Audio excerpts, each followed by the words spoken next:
Ahoy, hoy, hoy. Hello. Hello, all.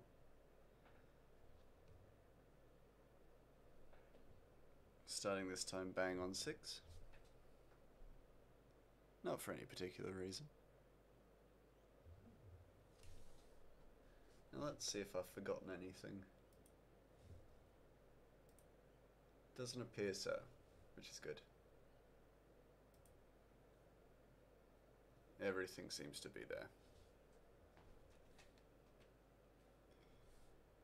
Where it needs to be. Anyhow. We're down here today. Because we made a good bit of progress. Off screen. Off stream, not off screen.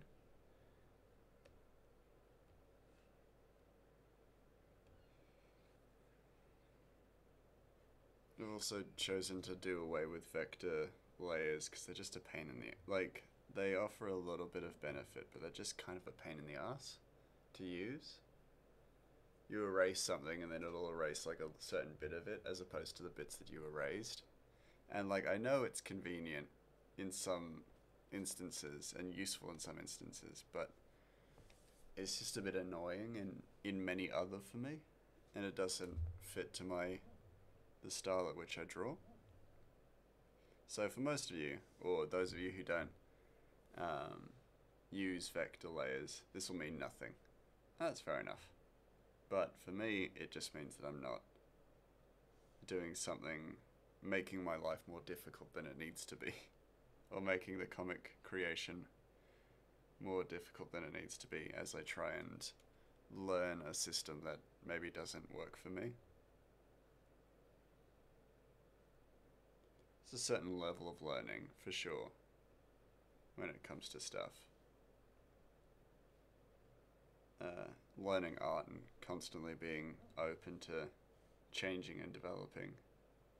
But sometimes it's okay to be like, nope, this isn't for me, and moving on. I wonder, is this good enough to color at this point? I'm also deciding that I will actually be dedicating to making sure that the backgrounds are still detailed, because the slightly quicker but more rushed looking backgrounds just don't work for me. I always come away feeling pretty rough about them. Like, I'm not quite so happy with them. And I end up just editing them anyway, so that they look more detailed, so I'm just going to continue adding more detail. Or as much detail as I feel is needed for each panel. No corner cutting. No more. I'm done with it. Done with shortcuts.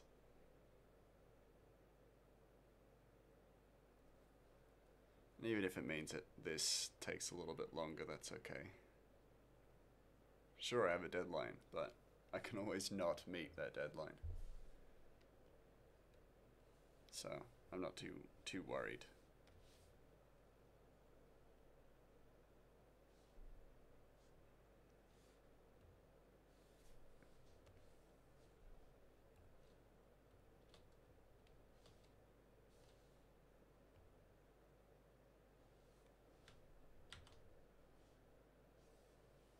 I'm gonna need a previous page as well.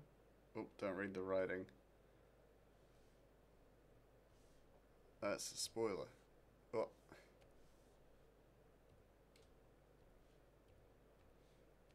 Just gotta wait until 10th of December, then you can read it.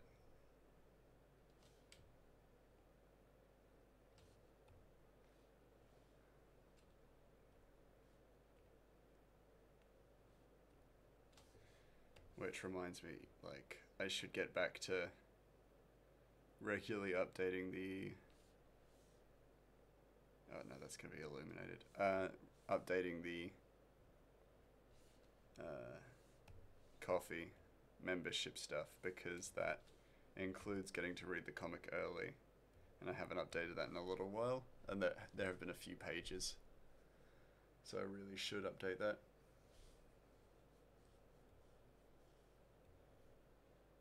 And at the very least before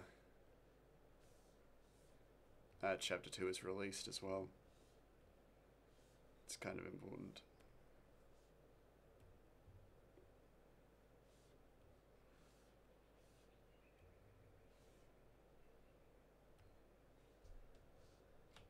Probably could do just a low res version of this guy, of Bree. Because he is small and in the distance, but it's fine. I'll deal with it.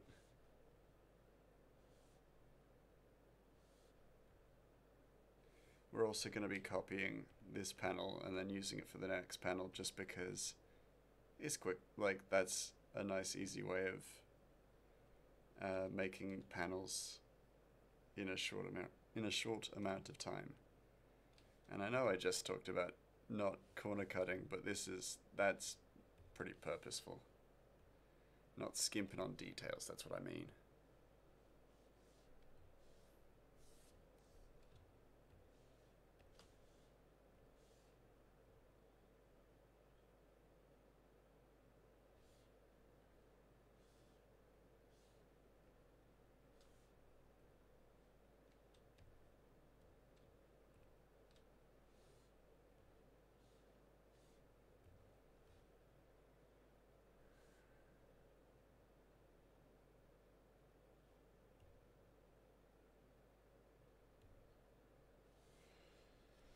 It's going to be pretty low detail, but I can, it'll be about fixing it later.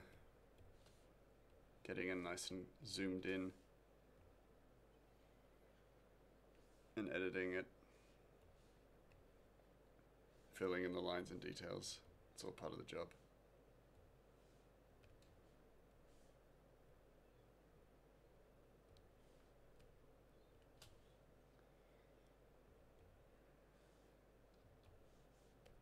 Oh, these are not the same colour. Never mind.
I'm really hoping I get this page done today, and like a little bit of the next page as well, because that would be excellent. Just because what deadline is in 7 days. Most of those days I'm not going to just be working on this. Like, I've got full-time work, I got so much, like, I got stuff going on, I got Christmas parties to attend, which I am very excited about, of course. But, I'm not going to be just diligently working on this the whole time.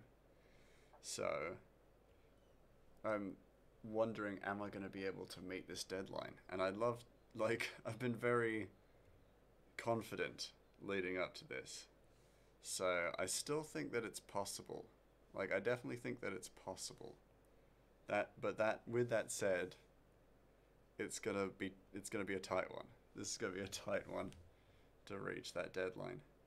And of course, like, with that in mind, if I do manage to actually meet it before the deadline, that just means the comic gets released early.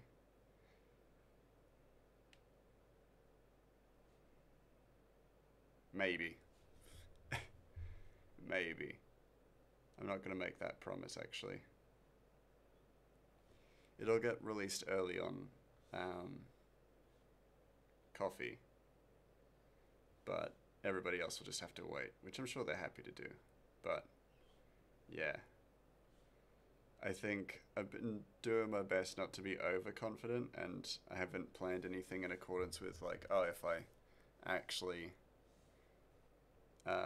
get it done before the deadline, because I'm kind of just discounting that completely. I think that would be, yeah, a little too confident.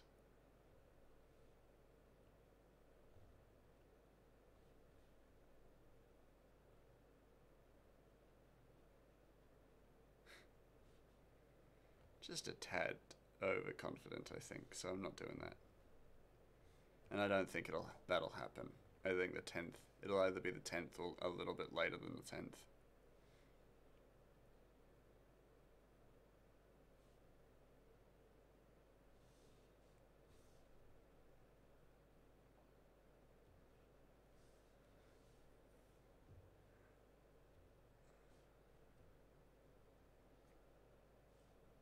I need his eye color as well. Just realized. Even though it's really, you gotta be really zoomed in to even see his eyes, but it still all matters.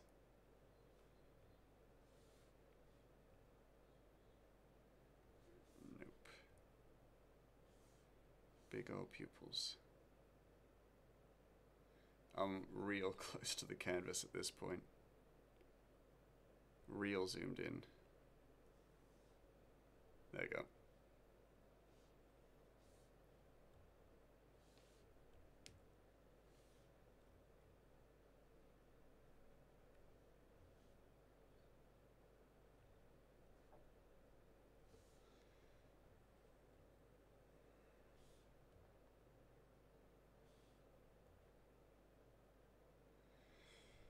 Is that everything? Let's just zoom in and look real close.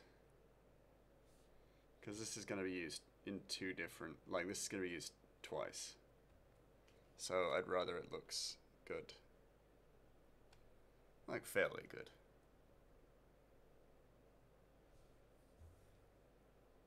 Even if it is simple.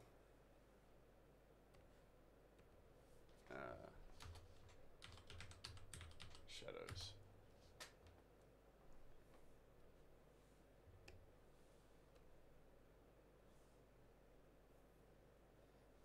Okay.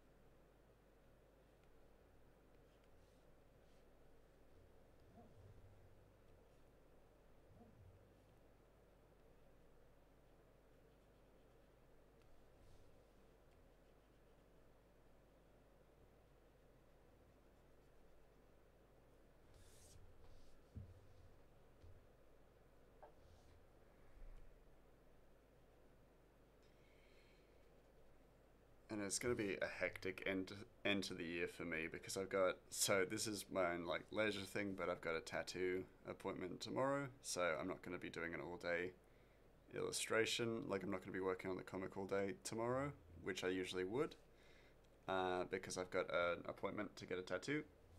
So there's that.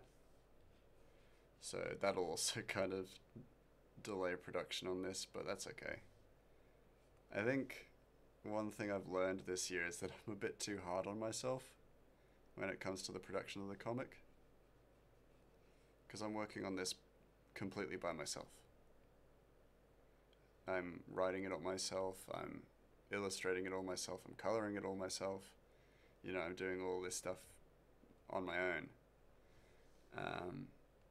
And oftentimes I'm giving myself the expectation of someone, like of a crew, essentially, of like a normal comic release. And this isn't a normal comic. This is a comic made by one person, so it's not going to be done as quickly, but I'm kind of giving myself that expectation of that. And I think that's a bit hard on me. Like, I'm just being a bit too hard on myself. So I'm going to be working on that. I want to be a little bit kinder to myself moving forward. And I think I found it's been way too easy to get caught up in that process and then slowly becoming like my own producer and being a little too hard on myself about it if I don't necessarily meet a deadline that I set for myself.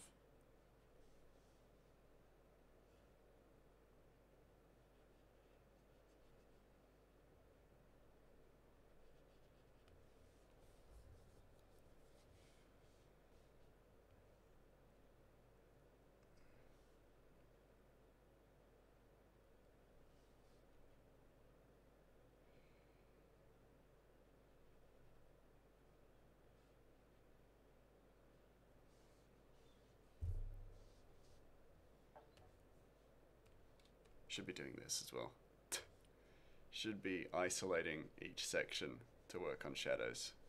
Don't know why I'm not. I've been doing that all day while I've been drawing this. And I just started stream and brain just stopped working, stopped processing. When I could make this so much easier for myself by isolating the layers. Well, not layers, the sections.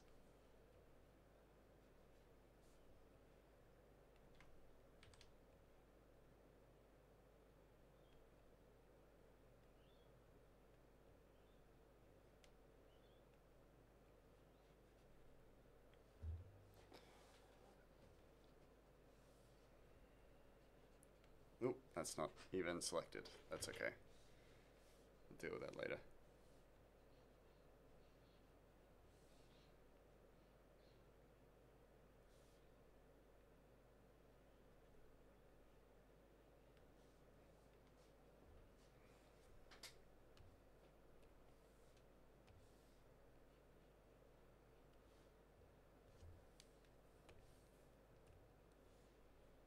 Yeah.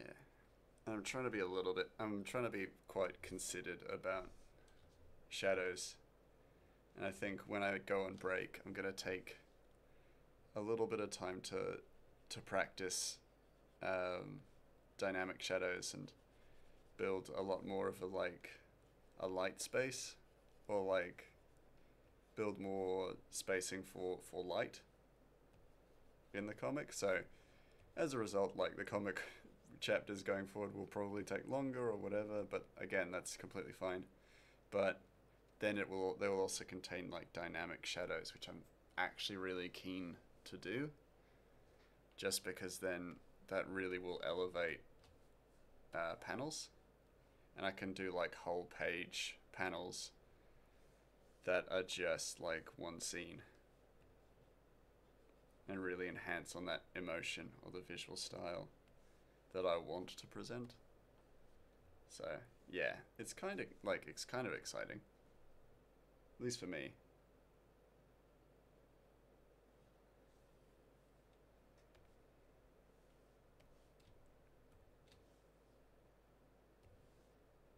Oh, I just clicked the same thing. I should probably just learn the quick select for that, for this tool, the magic wand. Wizard, the wizard's wand.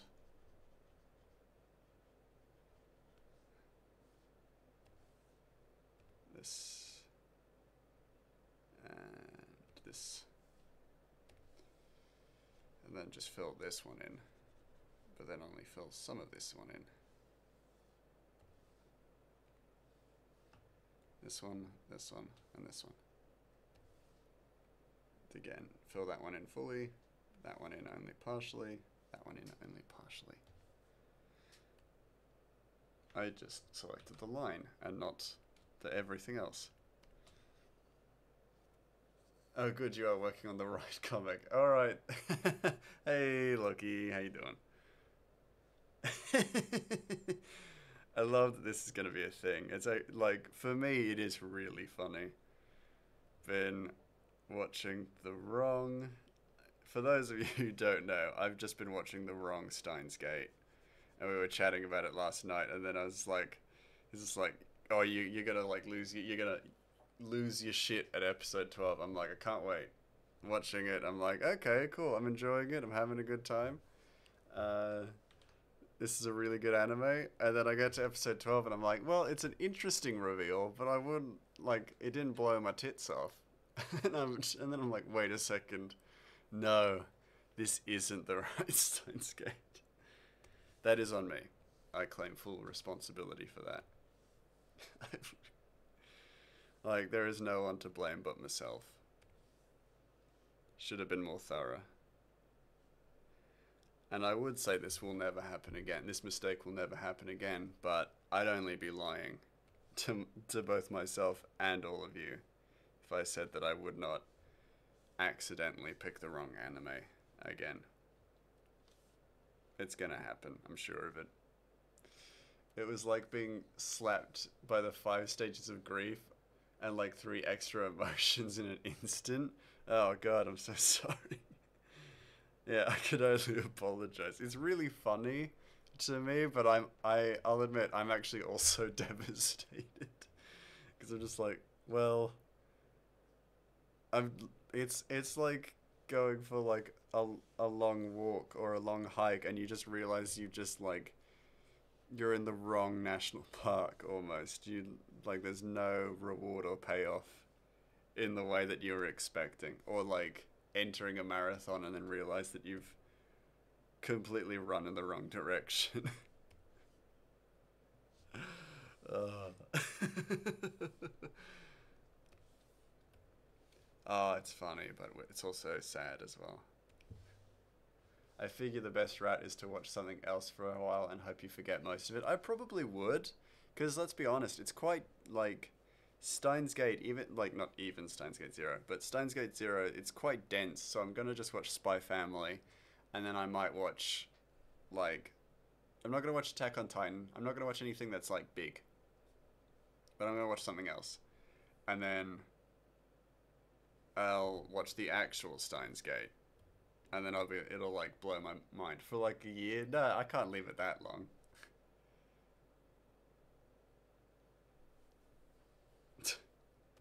Now I need to know. I'm now like super curious. Jobless reincarnation. I was gonna say that actually. Yeah, maybe I should do jobless reincarnation. You were right. I don't need to put too much effort into this background character. I'm going to, because you all know me. I am a sucker for punishment. But yeah, I'll watch Jobless Reincarnation.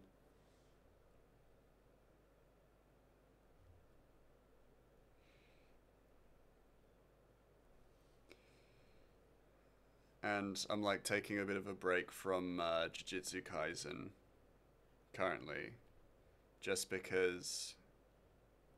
I mean, I've not been watching Jujutsu Kaisen, and you know, if I spend any time on Instagram, that gets spoiled for me anyway. So I know what's happening in Jujutsu Kaisen, you know, like anyway. So yeah, and because of the state of what's been happening at Mappa, I don't really feel inclined to watch it right now. Not while its future is so up in the air. But yeah,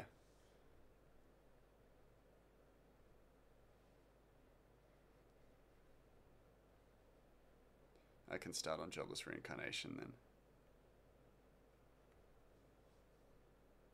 I might shade out a lot of this actually.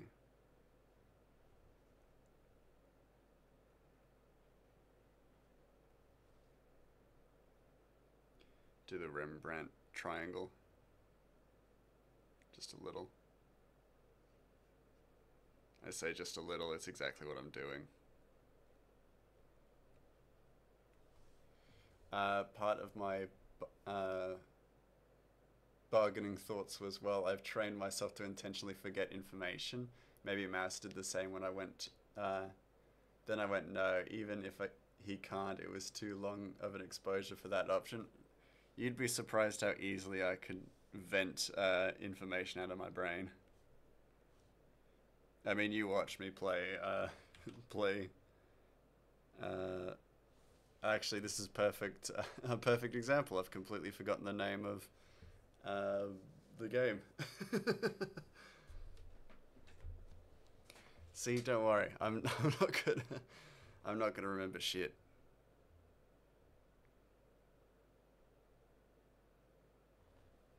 Pathologic. Yeah, that's exactly what I was thinking of as well. Yeah, pathologic. Too. It's yeah, like certain words just leave my brain so easily. So don't worry, I will forget Stone's Gate in like seconds. Well, not seconds, like a few weeks.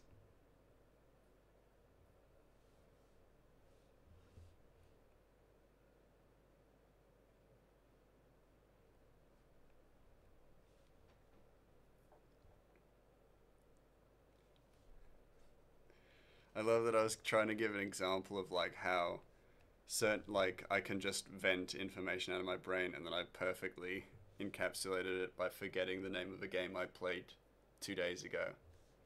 Just forgetting Pathologic 2, what it's called. And it's just gone from the brain.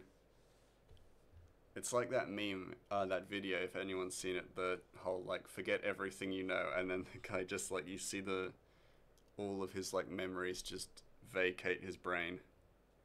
His face just goes really dull, and it's just so funny because he's taken the whole like narration too seriously.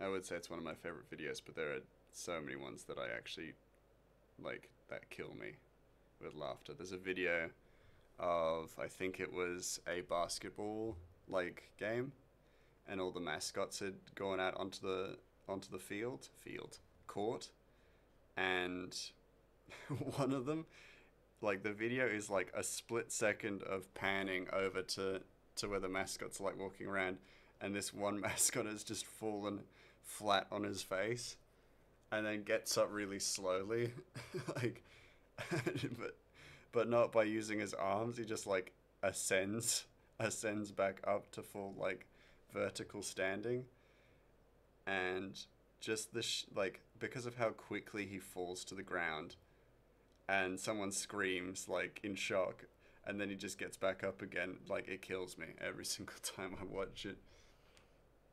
Thanks to the AD and autism, I remember. Oh, ADD and autism. I remember basically everything. I can recall both sides of a complete conversation the next day without trying, and can remember several sentences in it for months if I try to save it. It's part of why I have an encyclopedic memory of memes names. God, brain went names. That's cool. I mean, yeah, I get that because I have a strong, almost photographic memory for certain things. Like I can remember emotions and smells of memories that I had when I was like a small child, but then names or yeah, just like names and things like that just go like straight from my brain. Or numbers. Numbers is also one that I'm really bad with. My brain will vacate mathematics like it's nothing. My brain just don't do maths. It can't, and I'm not gonna make it, honestly.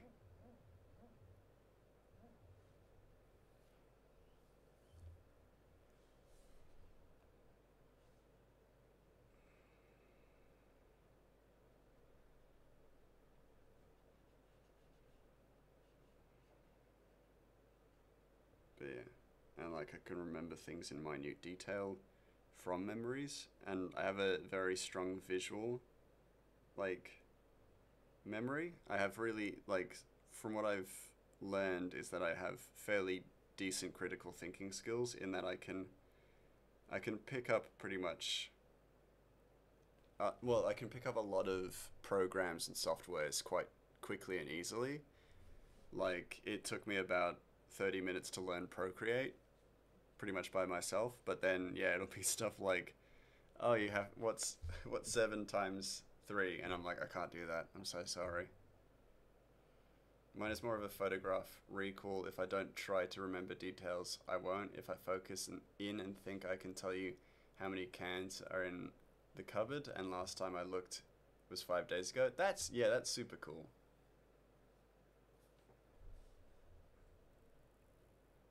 Memory is such a funny thing in that regard, isn't it? Like, you can have a memory like that, but then it's like you could shut the door and walk maybe like 3 meters and be like, did I lock the door?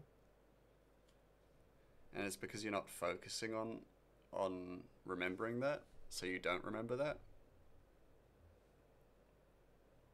At least that's how I envision it.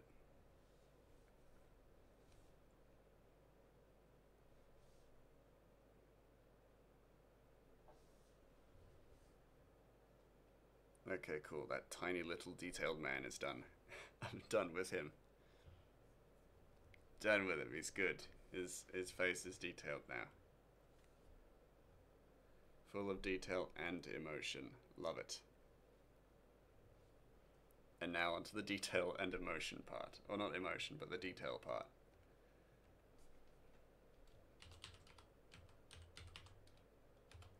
That's also part of what's weird when I drink. I don't ever black out, but instead the memories degrade so much when I attempt to recall them that they stay away, like they happened 3 months ago, or 3 months ago, not the night before. Yeah, that's fair. It is so wild, like that brains do that while under the influence of alcohol. That things just don't retain the way they normally do, and it's such a fascinating thing about memory degradation or forgetting. It's that they're two very different things, and that you can remember something but not in its full detail. But that's not the same as forgetting something, because you could, with work, recall that.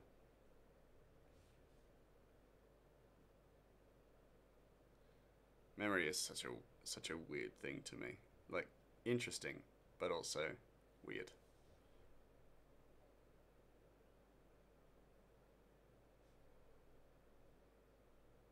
Doing one of those things where I'm just like, because I've gotten caught up in the drawing part of what I'm doing, I'm just rambling.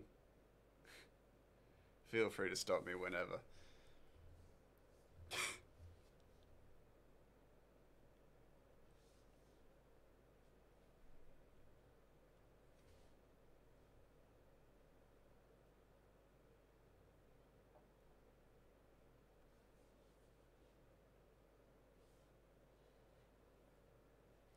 Ugh,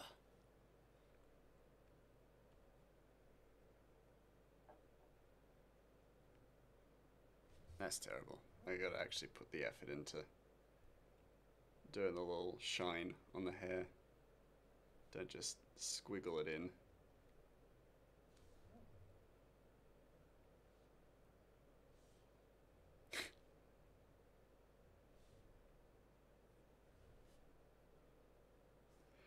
Really, the only kind of focus for detailing is Ratchet in this panel.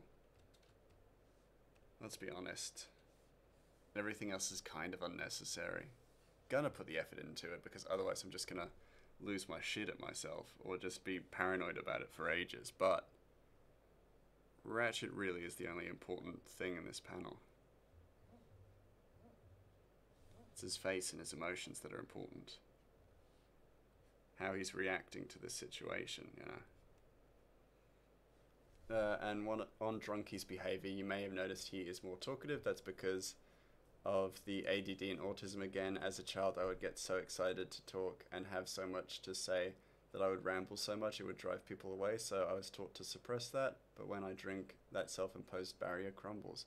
I can understand that, and usually like my go-to for that is when I see that you're writing like a lot and stuff. I'm like, okay, I'm gonna let him finish because then I'll want to read it in full, and I wouldn't, and I try not to respond in between your responses because I feel like that's gonna be, it almost feels like I'm interrupting you, and I don't want to do that because I want you to ramble. I'm more than happy for you to ramble and chat and like be talkative. Like I'm more than happy for that because I enjoy hearing what people have to think, and I enjoy hearing what you have to say, you know. So I don't want to interrupt you in any sense. Because from a personal standpoint, I fully get that, and like I was a super talkative kid, but I kind of had a very similar kind of treatment, and as a result, I slowly stopped talking, like talking or rambling as much, and as a result, I became very quiet and enclosed. But when I'm more comfortable, I do ramble, so I always want to encourage that. Now that I'm an adult and I can do whatever I want as an adult, so I want to do that, pay that forward almost.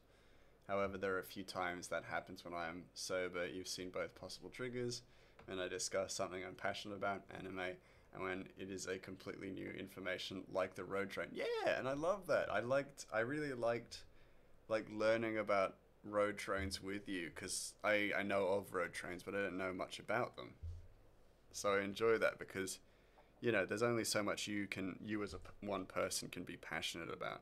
So it's nice to find people who are passionate about that kind of thing, and then they can teach you, and then you get more knowledge of that, but from someone who is passionate about it. So it actually feels like you can get invested in a way, if that makes sense.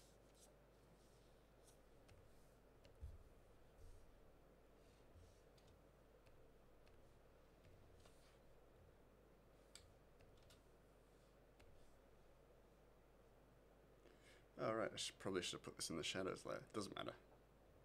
I can do it now. Back to the shadow realm.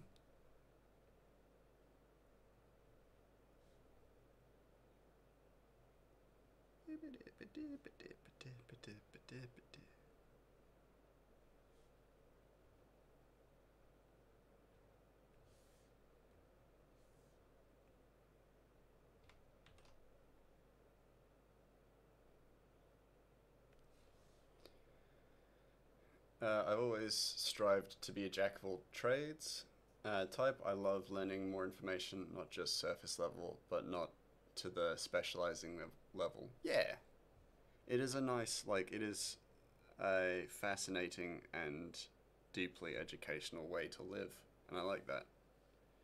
I am impressed by that because, yeah, for me personally, sometimes, like, even stuff that I'm passionate about, I don't delve too deep into sometimes because I'm just like, I don't want to burn myself out with with the theoretical of it. I think once on stream I admitted that I didn't know what rendering was in the context of art, and it's because I never wanted to delve too deep into the formal like aspects of digital art, I guess.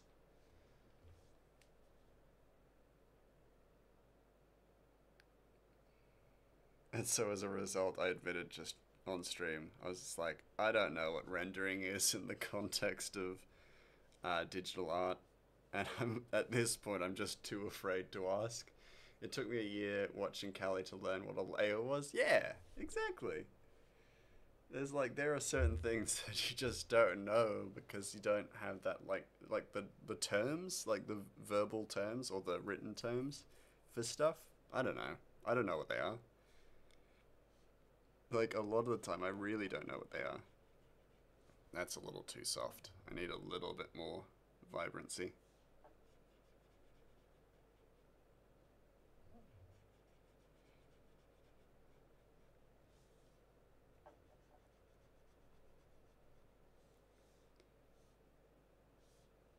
I don't know how I feel about them. Maybe I just do it the way I like.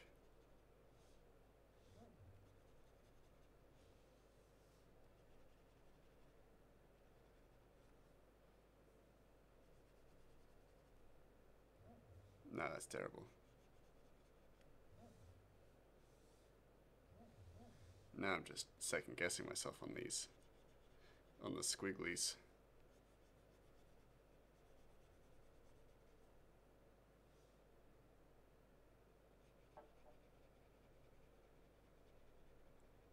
Fill it in just a little bit, because it needs to kind of be solid.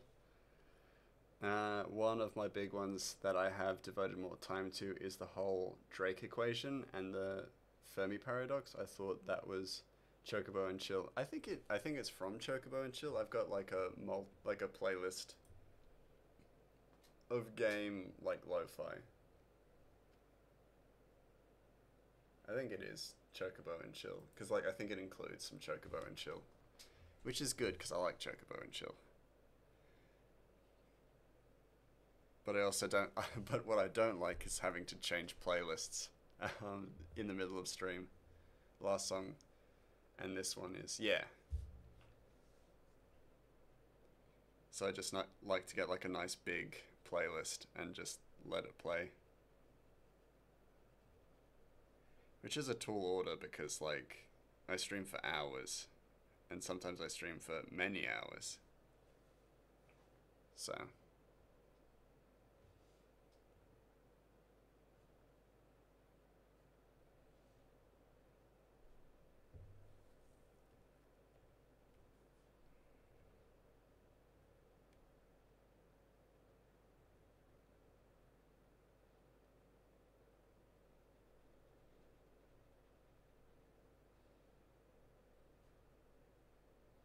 Oh, jeez, that was a squiggle.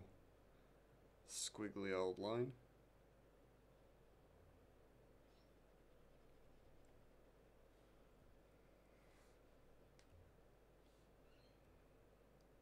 Oof. Another squiggly terrible line. Yeah! Yippee! There we go. Oof. Slightly too long. I've recently learned with Procreate that it will create a time lapse pretty much of whatever like image you're drawing, like, or pretty much of the space, the drawing like surface space that you're drawing on. And so now like they're all up on Kofi or Kofi, but I've put up the time lapses of the stuff that I've been drawing on Procreate. And it's so funny to see, like, you know, you're just fiddling with settings and stuff, but that all goes into the time lapse as well. So as a result, there's like content of the Ratchet concept art that I was drawing, but it starts upside down because the tablet was oriented upside down, and then goes right side up, and then like just gets going. Um, but yeah, it's like it's illuminating to see how much time you spend, you know, just faffing about on just a single illustration.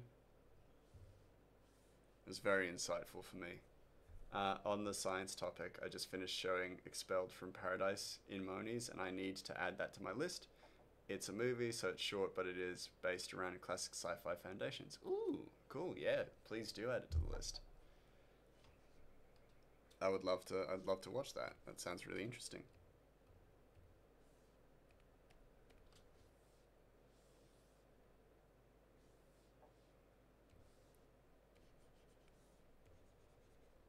And now Ratchet, yeah, has a slightly faded set of yellow ears, which I think are just super cute. Just adds to it a little bit with his little, like, detailing. Big fan of that Ratchet, this Ratchet guy. He seems cool. My own character. Yeah, he seems like a chill dude. Kind of, I think people will dig him.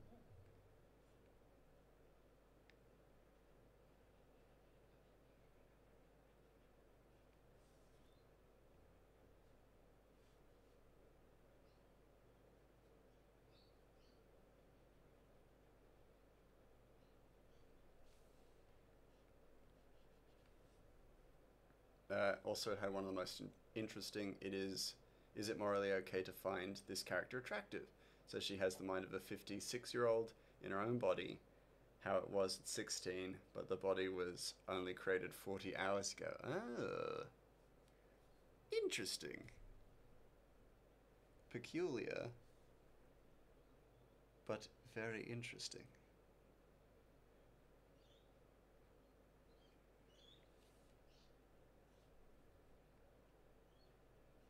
That is quite an a mental ethical dilemma there.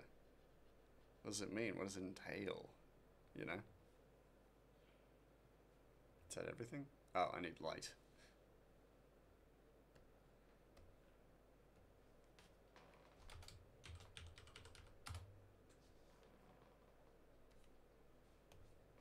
Bump it all the way up to the white and then add in the hex light.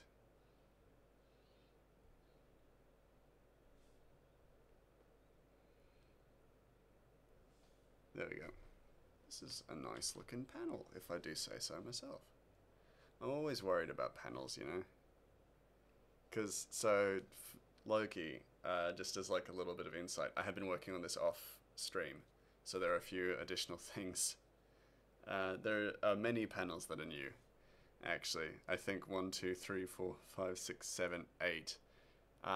8 panels I worked on off stream, and these are them. But because I've also added in an extra page because I'm an idiot and I love punishing myself essentially. But yeah, so I came to the decision that I would continue adding detailed backgrounds because I didn't like the way that the simple backgrounds looked.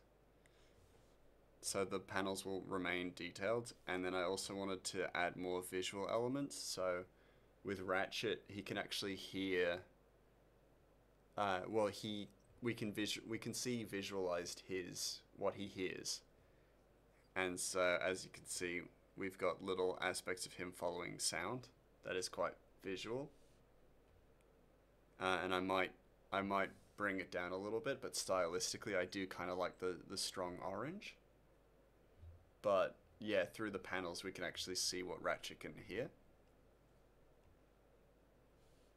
And actually, that's something I forgot to add. Another thing, which I actually find really cool, is that to explain really simple thought processes and things like that, I've added this little thing in where basically we've got little question marks. So Ratchet is confused about something. So he's got 3 question marks above his head. And then as he gets closer to the thing, one of the question marks actually has faded. And you can still see it, but it's faded. But he's still got the 2 question marks left.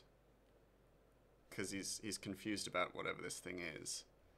And then what I've forgotten to add, is another question mark here with the second one fading. So I'm just going to do that quickly.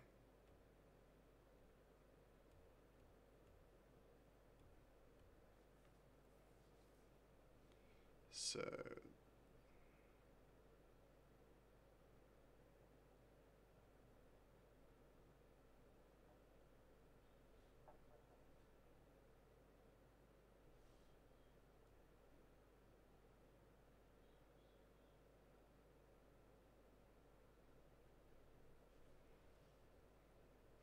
hold on, I can see you sent something. I'll respond in a second. Just filling in a question mark.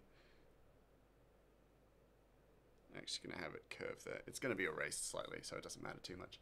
But of course, her 16-year-old body was stacked. It goes into if it is truly morally wrong because of consent, then it is definitely okay because she is 56. If it is only okay when they look like an adult, she is much more developed than most 16-year-olds and does that neglect adults with slender and short body types. And if it is based on miles on the frame, then it is definitely wrong. Yeah, for sure. But it's definitely a really complicated situation, that's for sure. Also, of note is the body was originally going to be her at 21, but she wanted it done quicker, so it ended up at 16. Ah, okay. So it's like a rushed thing as well.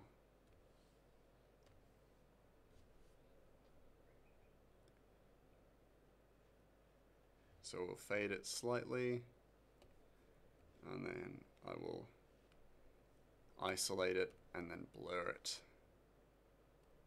Gaussian blur, just because a Gaussian blur takes up less CPU space, I've learned. Yeah, and rushed by her choice. It is a really interesting one to use. Yeah, I mean, it definitely sounds it. Sounds very like a lot of big questions there, I think.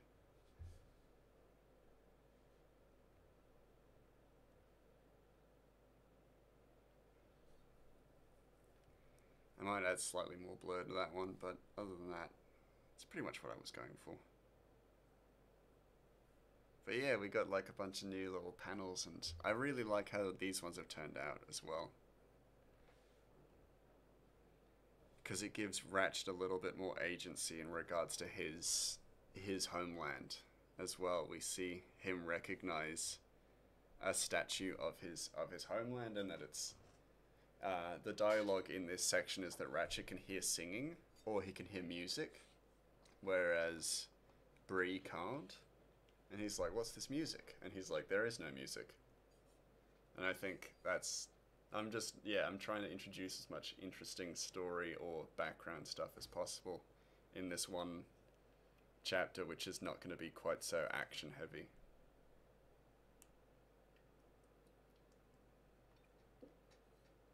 But yeah, I really like the Waystones. They're a lot of fun.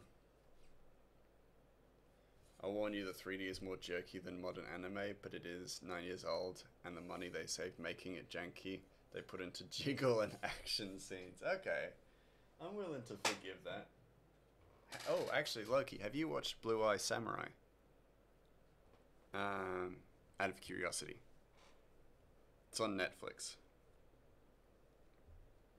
But I really enjoyed that, and it's 3D. It's 3D animation, but the frame rate is I think 25 or 24 frames per second, so it's quite smooth.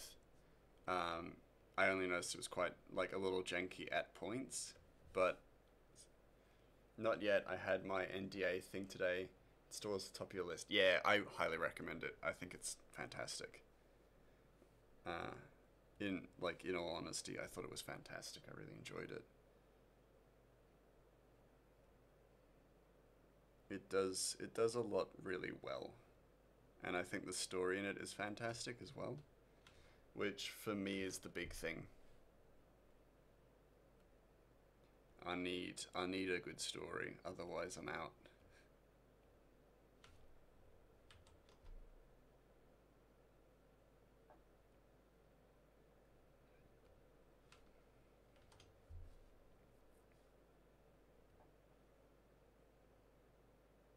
Oh, I moved it. Shit. Hold on. Cancel it. Let's just delete these.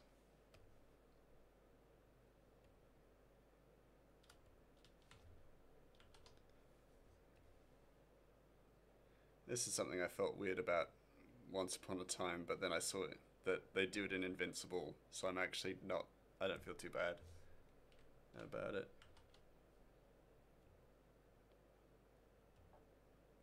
Reusing panels and stuff.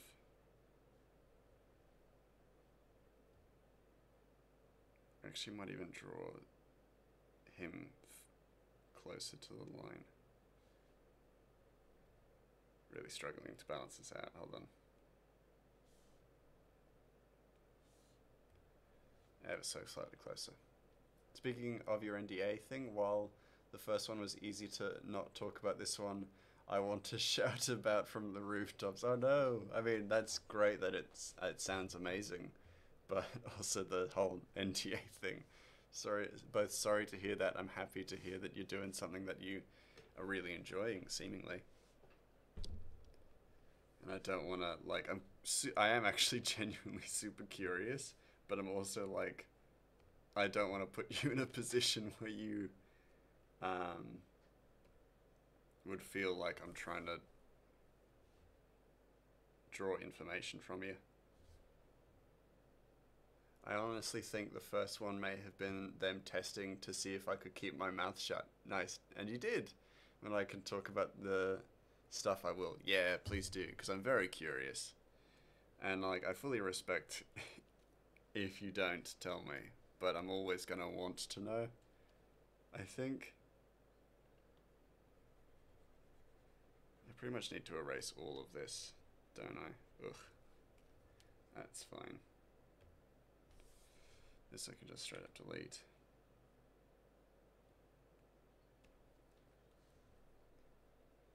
Yeah, I'd be really keen to know. Did you work on Blue Eye Samurai? I mean, that'd be cool. I'm sure whatever it actually is cooler, but still.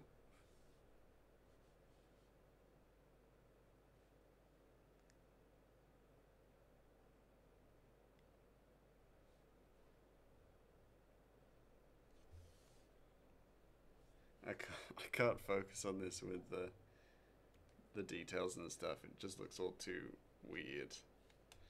Drawing a face on what is already a face. It's very weird.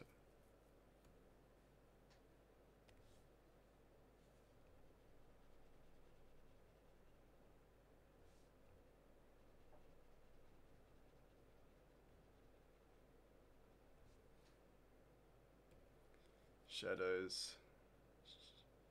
Still waiting to find out if I can say anything beyond my NDA thing. Legal should get back to me in the next work week beyond calling it my NDA thing. Yeah.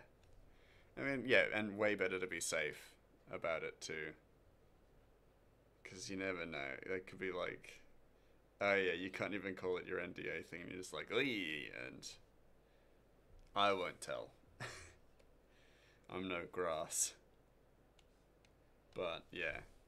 Because it's so wild what is, like, what people consider, or what is written as, like, a breach of NDA. Because I've had to be NDA'd before. I've had work that was under NDA as well. And it's like, oh shit, there's, like, a lot I can't talk about.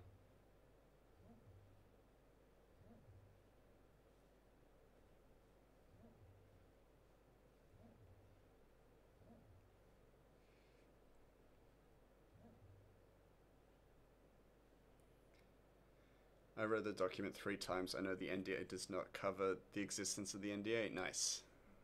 Okay, well then that's good.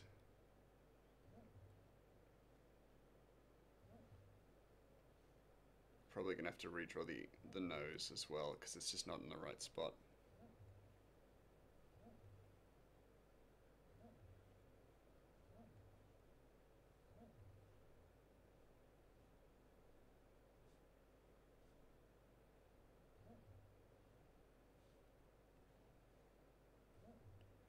Also, Wretched's eyes are just way too fucking big.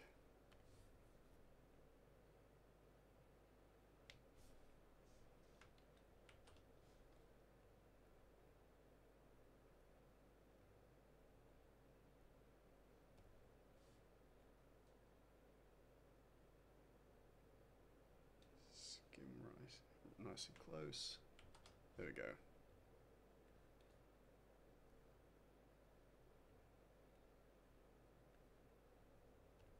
What's that? Okay, cool. That is essentially correct. There's very little about his face that I'm actually drawing differently. Just his eyes looking in a different direction. Essentially.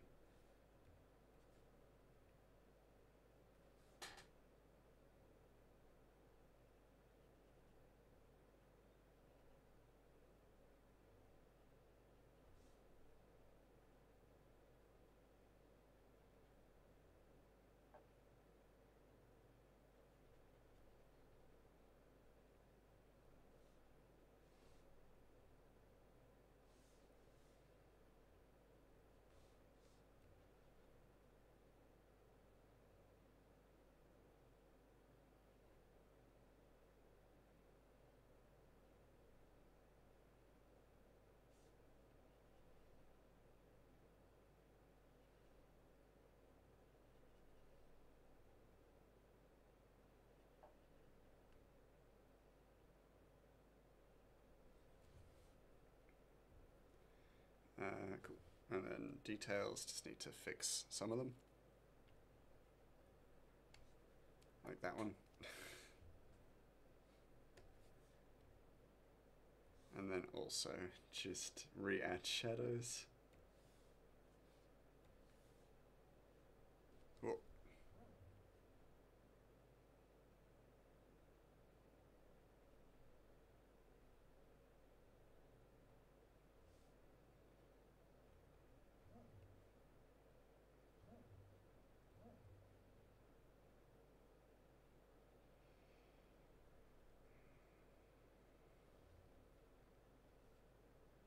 Oh, and Loki, did I tell you, my last tattoo of the year is tomorrow, so I'm super keen. It does mean that I will... Oh, jeez. Hold on, let me move this canvas, because you guys can't see freaking anything. Behind my big fucking head. But, yeah, I'm super keen. It'll be my last tattoo of the year, which is fair enough. I got all 5 of my tattoos this year, so that's more than okay. To take a bit of a break from getting a ton of tattoos, but I'm getting the moth. Oh nice, get to abandon us again. Well, I'll still be streaming in the evening. I just won't be streaming all day, which I usually would. So yeah, but like... Yeah, I'm keen. I'm getting a moth. Getting a moth added to my ribs. And it might be in color. I'm still discussing that with the tattoo artist. Because I don't have many color tattoos, but I, according to them, have the good skin, so I should get color tattoos. According to their logic. Which I find to be a reasonable logic. Since they were so complimentary of my skin. They keep saying I have the good skin. So I'm like, yeah, and they also call me love. Or sweetheart. And I'm just like, oh, I'd do anything for you. Flattery will get you everywhere.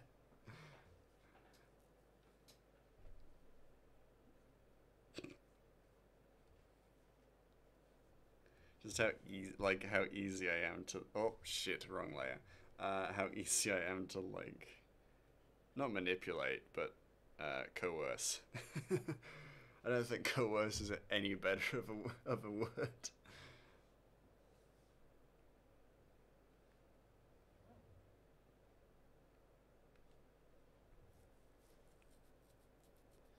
But yeah, I'll still stream in the evening, and I'll still stream on Tuesday as well.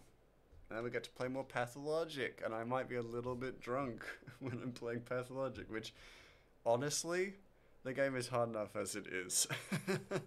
So it's gonna be I'm gonna be playing it extra hard mode.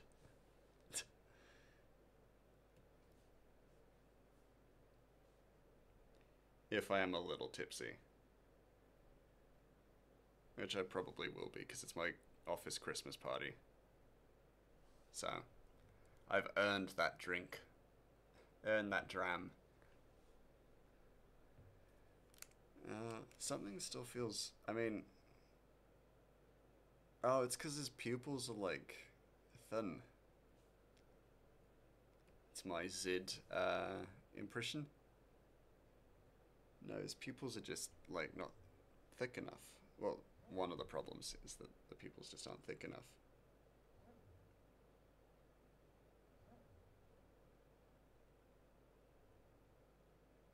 But if I make it extra... I'm gonna leave it. I'm gonna just... This is my bed. I've made it. Gonna deal with it. Hey! Hey, Milky. Mouse in a cocktail drink as the warm-up. I'm down. So in a cocktail drink. Now I gotta think what cocktail drink, because let's be honest. I'm thinking maybe a strawberry daiquiri. Hello. How you doing? How you been? I am thinking a strawberry daiquiri, because there's something like nice about that.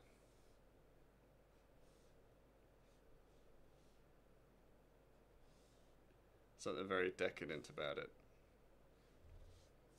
Read it again, and it's only 2 pages long, and I'm pretty sure I can say what type of activity my NDA covers, but I'm still going to wait on legal. That's very reasonable. Very keen to find out, but like, yeah, very reasonable. Do everything you can to kind of honor the NDA as much as possible. And I respect it, but I'm also keen to hear about it too.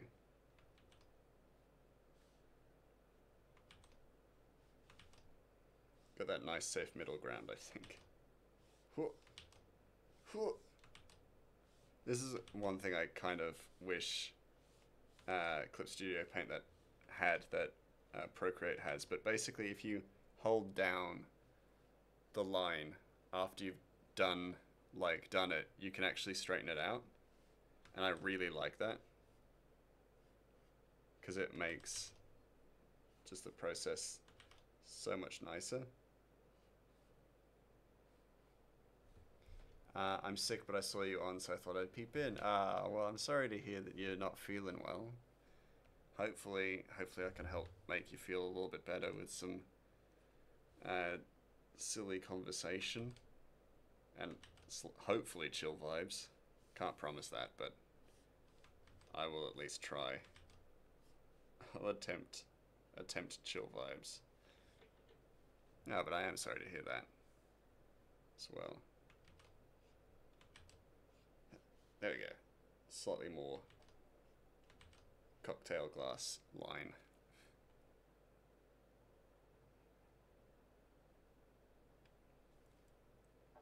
Goofy mouse antics help. Hey, well, I can promise that. Plenty of mouse antics.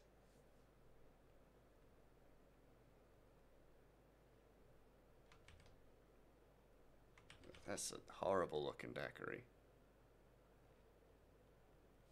And I gotta put a mouse in it too. Hold on.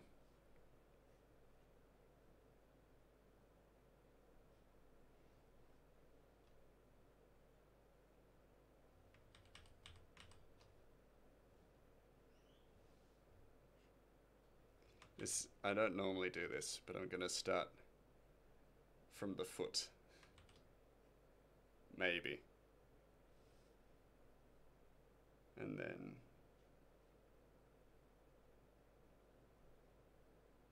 because I want it to be a majestic looking piece.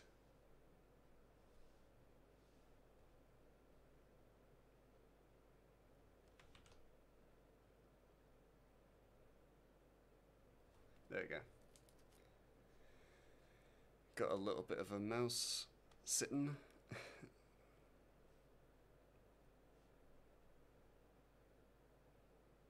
Because they got the cute little feet, like where the beans are here.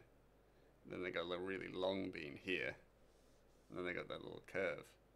Fantastic. That's what I love. Feet first. Yes, we draw the foot first.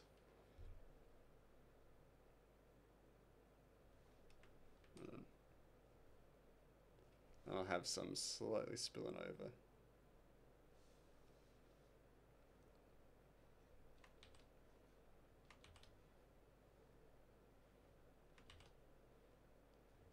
Just gonna quickly cocktail drink. Yeah, okay, good. Just like I had like the horrifying thought that I was like, wait a second, did you say cocktail dress? I'm like, I'm doing the wrong thing.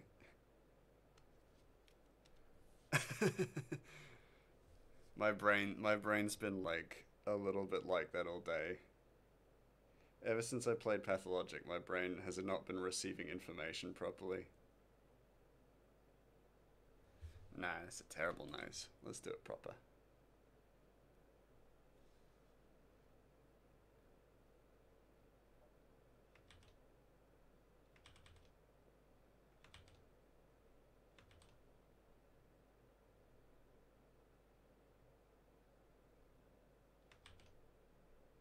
There you go. Little face. But I might shift it. Because we want a right look and appropriate face, you know.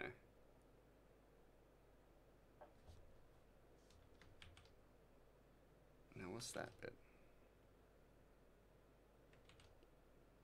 How much curve do I want for this?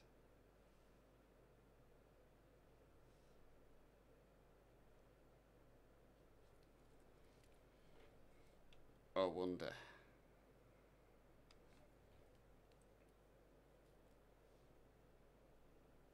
got a bit of curve. And I might, hold on, bring it down ever so slightly so I got a little bit more space.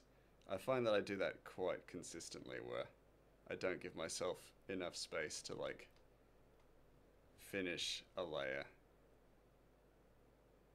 sometimes when I'm drawing freehand at the very least.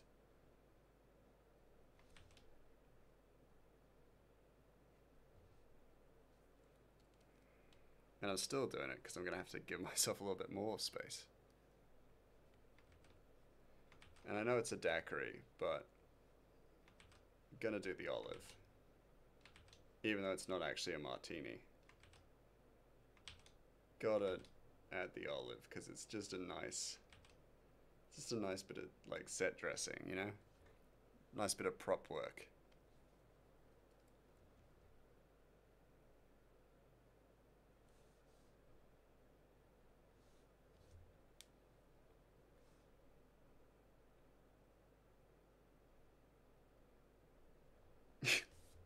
It just looks like I've drawn a peepus.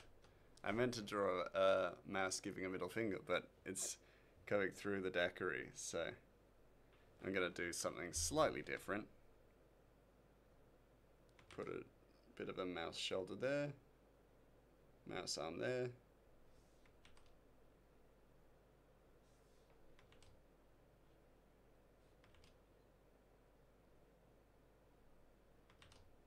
It's a bit thin of a mouse arm, but I do have thin arms, so thin mouse arms, so it's not completely unrealistic.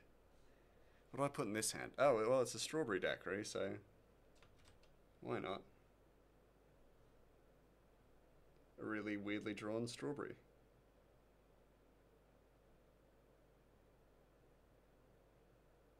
There you go. Nice. Nice. Yeah.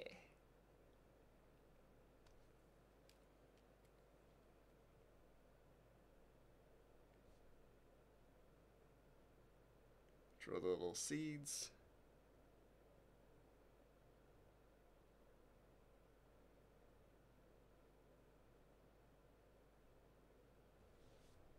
Yeah. And then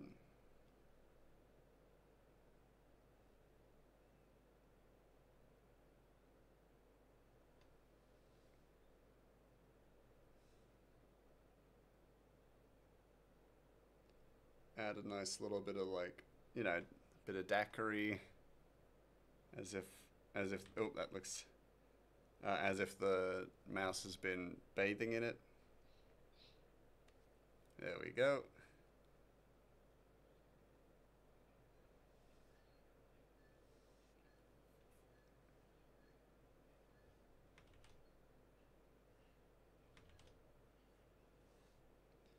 This is kind of how I draw glass interiors, where you just draw it like nice and light, so then you still get like the amount of space in the glass, but without, you know, overdrawing it. It also looks like it's, you can see it through various layers. Ah, thank you. It is cute, isn't it? It's, I mean, mice, you know, mice are really cute little animals. Mice and daiquiris, whoa, even cuter. We'll try and give this a bit of dimension. Does that look right? Could go either way.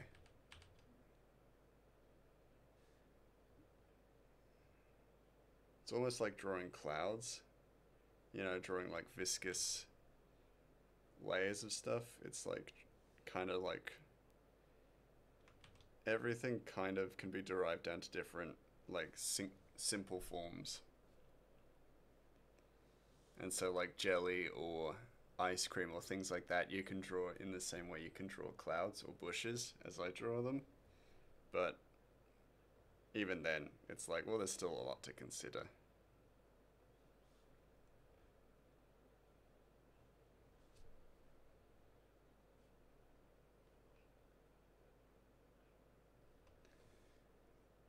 Oh, it should, like, hold on.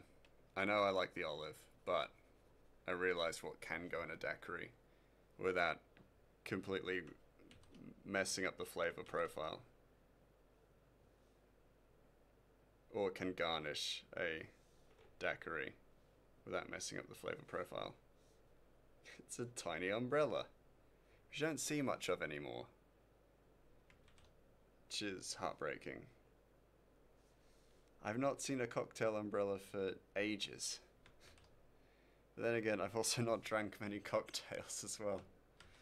Remember, kids, never be the first one to touch a viscous fluid. Yes, exactly. A strong life lesson. Don't go touching viscous fluids. It could be a cloud.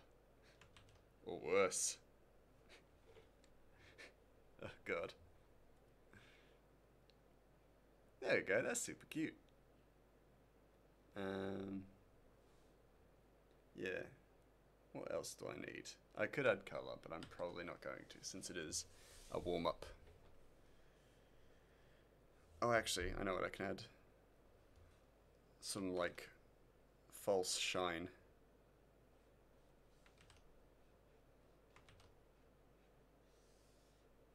On the glass. Very important.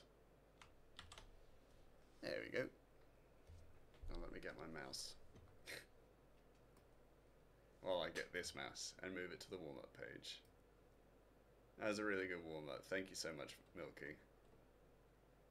Oh, there it is.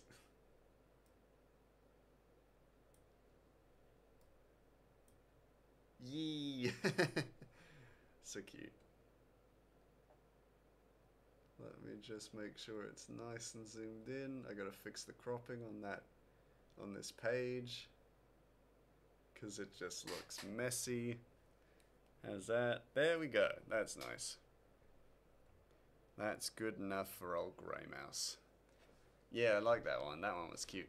That was super fun. Let me stretch out my back. I'm gonna do a quick stretch. Don't mind me. Is it just me, or is the mouse quieter than normal? Am I quiet? Am I quiet? Maybe.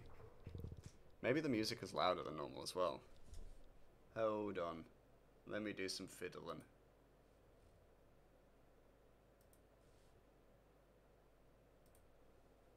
Am I quiet? Ah! Sounds fine on your end. Okay. I might do some checks there.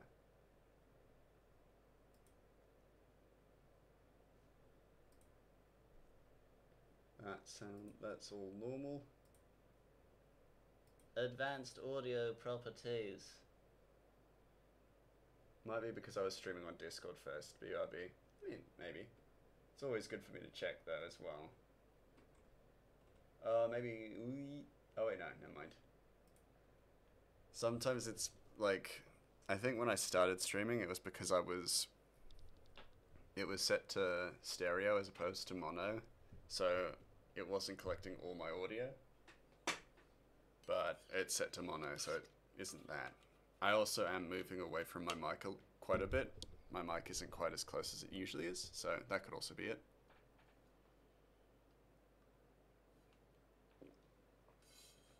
Or I could just be maybe an inch shorter today.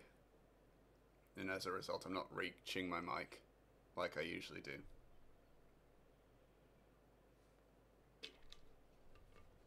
Oh man, gotta stay hydrated. Getting a tattoo tomorrow. Need my skin to be hydrated. And I also don't want to pass out getting a tattoo. I've never, like, just for the record, I've never passed out getting a tattoo. I don't want to start either. Never come close to passing out with a tattoo either. I'm just going to also make that clear. Because I got a pretty good pain tolerance. But I've always worried about that. You know, passing out while I get a tattoo. I don't want to seem weak. No, sorry. That's not okay. I don't want to seem like I can't handle a bit of pain.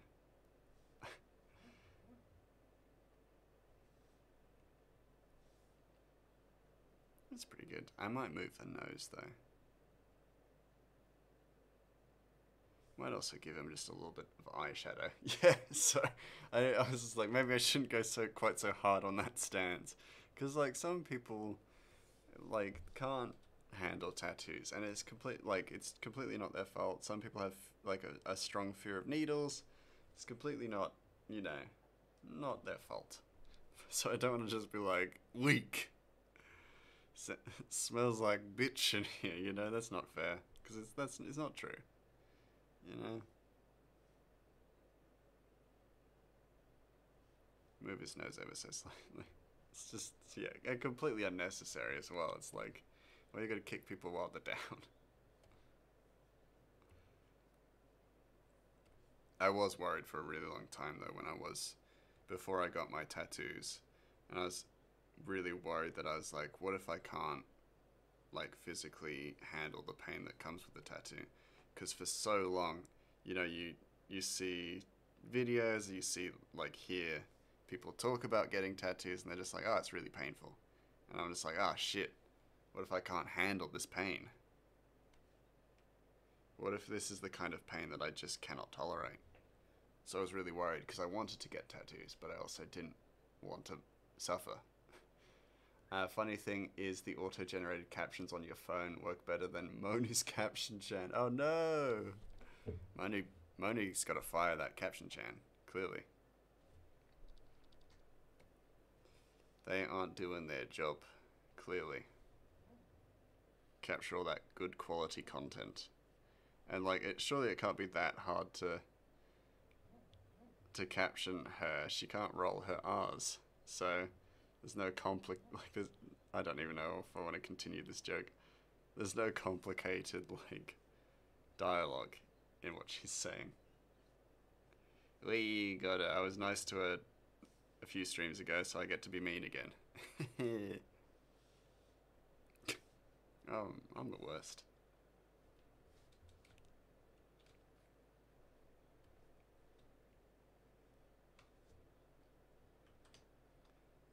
But yeah, I was like with tattoos and stuff, I was super worried I wasn't going to be able to handle that kind of pain.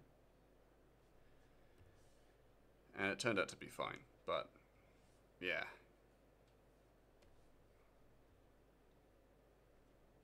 It is something that is like, you don't expect to happen. Like, sometimes you're just like, I can handle a tattoo, and then you get a tattoo and it affects you more so than you thought it would. And then you're really like, oh shit, what do I do now? I still remember the video of the woman getting a tattoo and really enjoying the pain. Oh yeah, I've had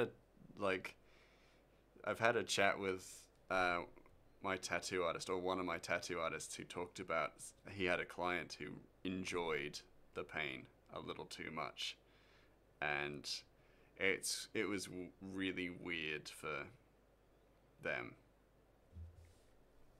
like really weird.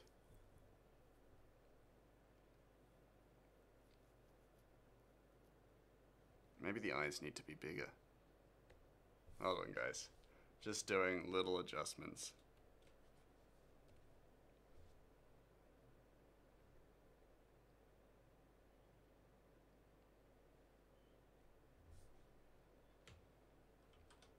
Speaking of, you need to add Konosuba. Yeah. I will do. I'm gonna, like, once I finish tonight's stream, I'm probably gonna watch some more anime.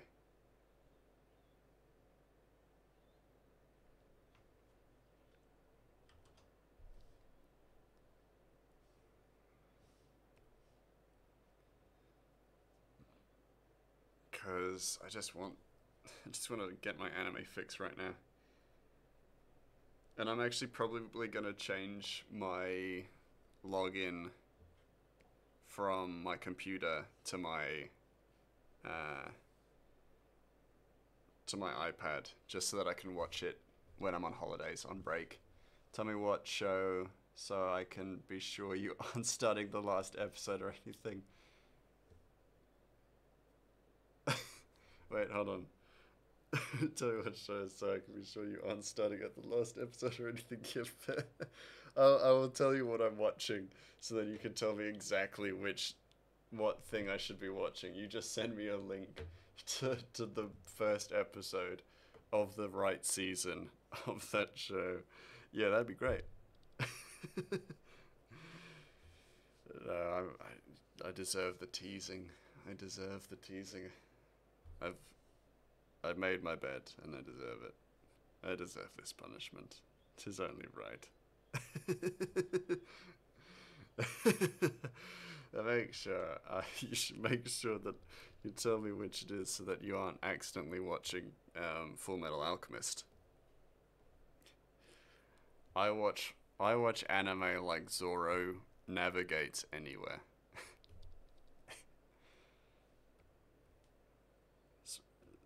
Those are some memes I fucking love. Those like Zoro are lost memes where he'll like walk into a different anime completely because he's that lost.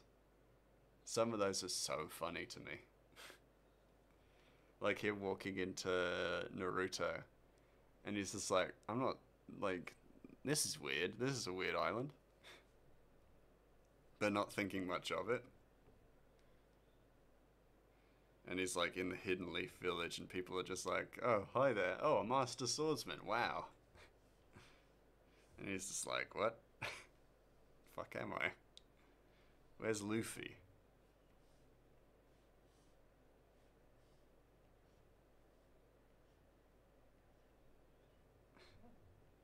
Luffy, nice to see you, buddy.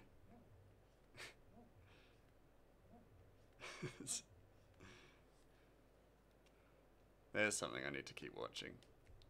One Piece. But I need to take... I was still on the, like... I haven't gotten to the time skip yet. Like, I'm nowhere fucking close, let's be honest. So, that could definitely wait.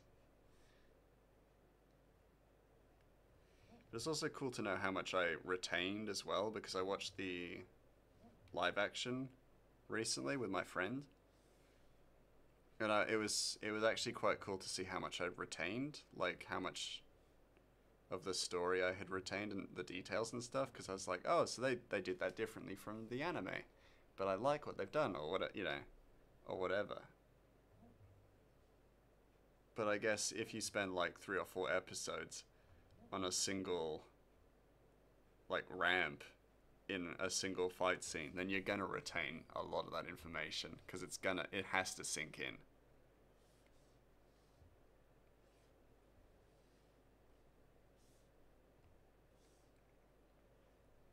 Which side is it? This is the right side.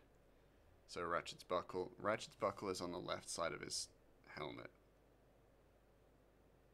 Front on the right side, but from the left side from behind, which is the easiest point where you can actually see that buckle.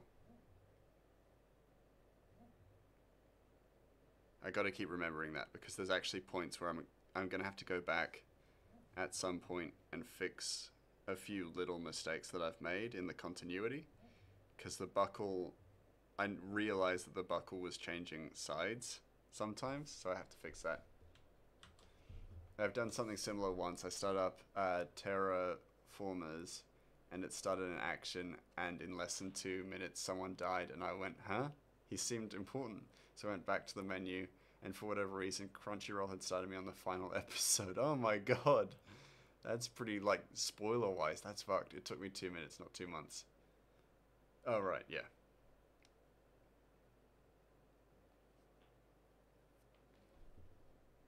I mean... And I think, like, part of my problem was that I trusted Crunchyroll a little bit too much. In that I was like, well, this is the only Steins Gate I can see on this platform. So surely, I mean, like, mostly my fault, and I still admit that. But I was just like, well, this is the only one on it, so surely it must be it. And then I watched it. I feel like if I binged it, I probably would have realized very soon. Like, much quicker. But, yeah. Still on me. Faux show.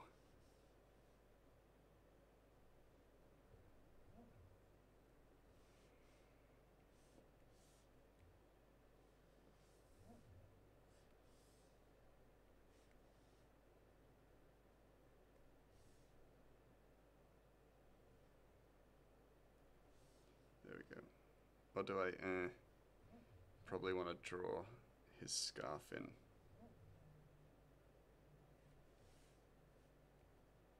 in that space. Yeah. Yeah. Yeah, yeah, yeah. There you go. Yeah. Yeah. Actually, I don't really need to redo that because I can just erase it. Nice. That's when you flood your head with wrong information. That's how you intentionally forget something, just overload the memory with false information so you can't tell what is true. Yeah, exactly. I just, instead of accepting a mistake, I just flood myself with misinformation, and then I can't be wrong because I've been that, I've been that flushed, like, with the wrong information that surely some of it has to be true.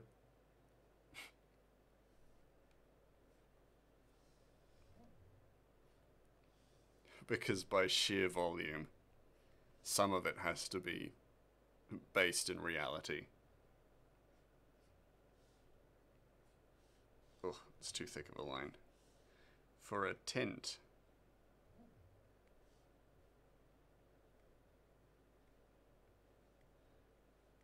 That's a whole speech bubble, but I've done that thing where I just add a speech bubble in a space where I kind of shouldn't have, because I can't see what would be behind it.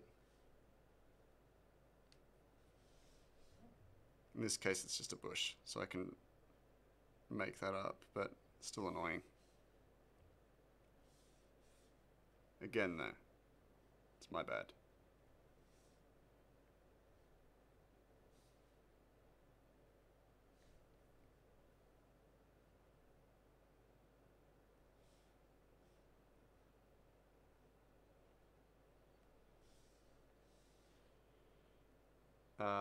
Banished from the Heroes Party, I decided to live a quiet life in the countryside. Season 2 starts in January.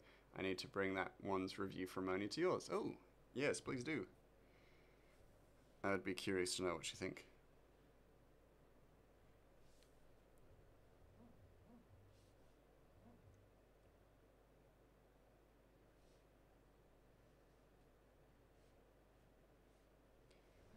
Oh, speaking of, next year I'm gonna have to update the stream starting screen, which is exciting. Because we got ourselves a dynamic starting screen. Should be super cool though.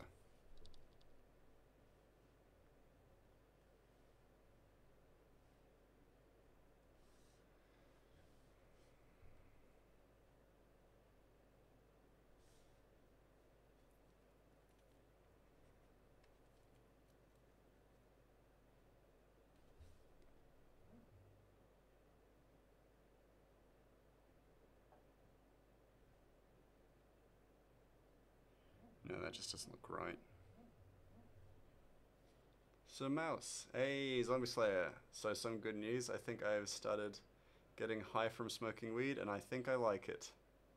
Okay, fair enough.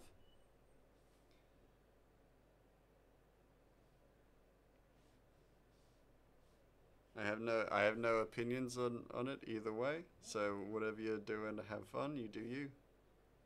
My goose. But I hope you are doing well as well. More importantly, I hope you are doing well.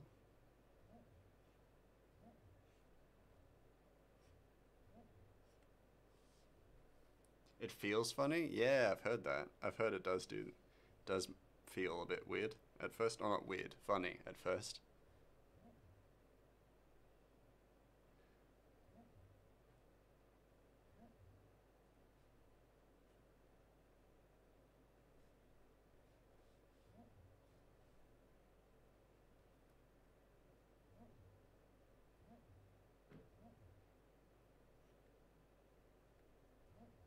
Let's get that right. There we go. Nice. Yeah, cool. But Lord Mouse, how's Pathological? Sorry I left, but I had to work. That's all good. Pathologic is pretty cool. It's a really fascinating game. I haven't finished it. We've gotten like maybe a little bit into it, not too deep into it, but it's really interesting, and it's been a lot of fun, and it really immersive, like a really immersive RPG, which I think Loki would agree was like really drew us in. Then we met somebody who was a little more knowledgeable in it, so that was even better because then it didn't feel like we were just completely fucking lost. Um, but yeah, it was really good, and I'm keen to play it this Friday as well. Uh, we'll kind of bounce between it and Near next year as well because I kind of want to find out where it goes, and I don't want to forget too much of it before coming back to it.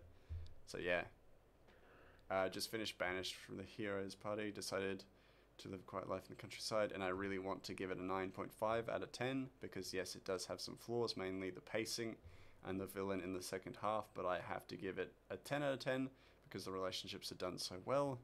And now I have to mess with my top anime list again. Oh no! Well, I mean that's great, but also terrible because you have to change your anime list a little bit. It seemed very eerie. Yeah, it really like had a fantastic atmosphere. I also described it as I don't want to be horny, just happy. That's fair. Oh yeah, it was great, especially with the help. Yeah, I think Mel is yeah. I really appreciate Mel stepping in and helping me out, cause yeah, I was getting where I needed to go, but I was still very confused, and then Mel showed up, and then I was like, okay, cool, now it all makes sense. Now I understand. And then the advice was also really useful because like, holy shit, by the end of the first stream, I'd come pretty close to dying, you know, like dying of hunger or exhaustion. I actually had to stop myself from playing it in my own time because I was like, no, I want to enjoy this with my community. Because this seems like a game that I want to talk about. So I've held off. I've held off on playing it as well. Even if I want to play it, it's, you know, I'll come back to it.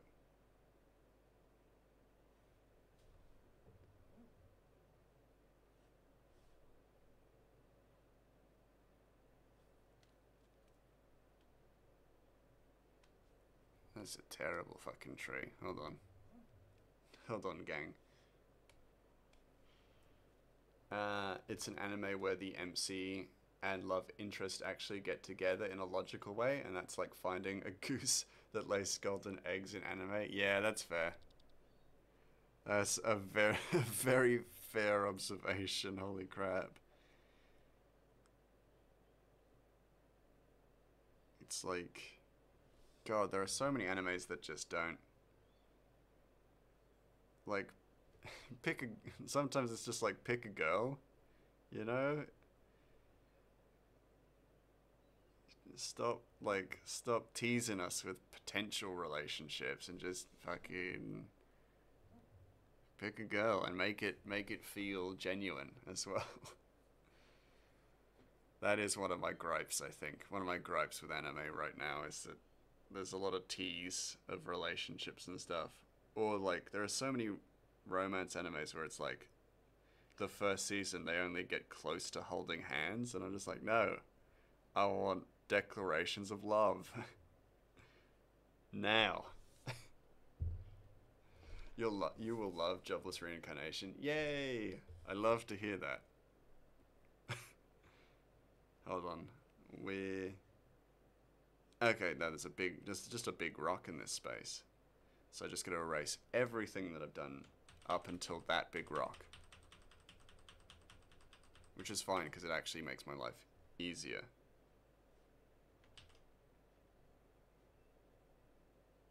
There. Bada bing. Oh, sick, you met like a pathological nerd aficionado? Yeah! Yeah, so Mel is our pathological expert nerd aficionado.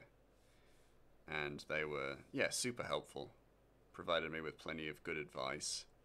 And definitely helped guide me in the right direction without feeling too much like backseating. Was a little backseaty, but like not beyond what was like welcome, I think. it was like a nice amount of backseating, and I needed, like, genuinely, I was very open to it and also needed it quite badly. Because yeah, I want to enjoy the game, and if that means I need just a little bit of help, then I'm more than welcoming of that. And I don't care who you are, you will never guess the antagonist in season 2 of Jobless Reincarnation. Okay. Well, now I'm very keen to watch it and try, and before I start season 2, I'll just dump my guess into the anime recommendations channel. Backseating only when necessary. Yeah, exactly. And it definitely didn't feel forced as well. I was just like, I'm just like, I need help. And Mel was there to help, which was very good.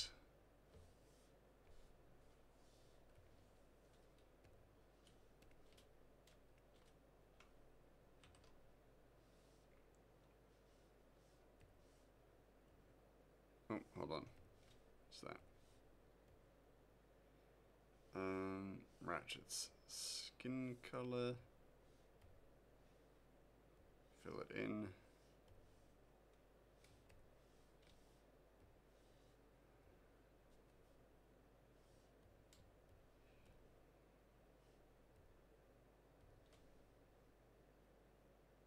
Is that? No. That's not a scarf. Oh, it's his ear. God, I learn, eventually. I realize my own work, eventually.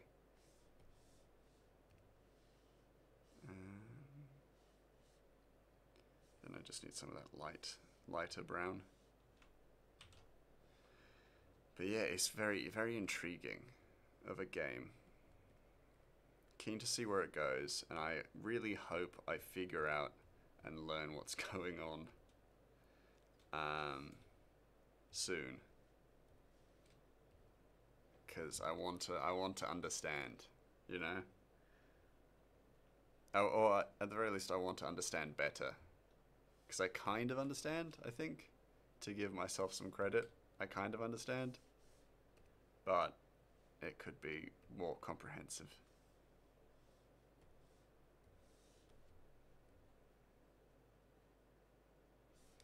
And then I need the bush and the tent. Yes, okay, good. I used that lavender color on the tent, which is what I wanted to use.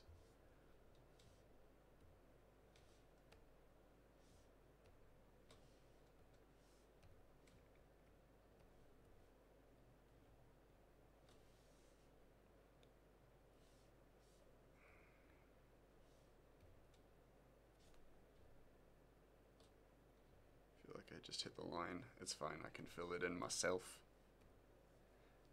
Can you fill it in myself?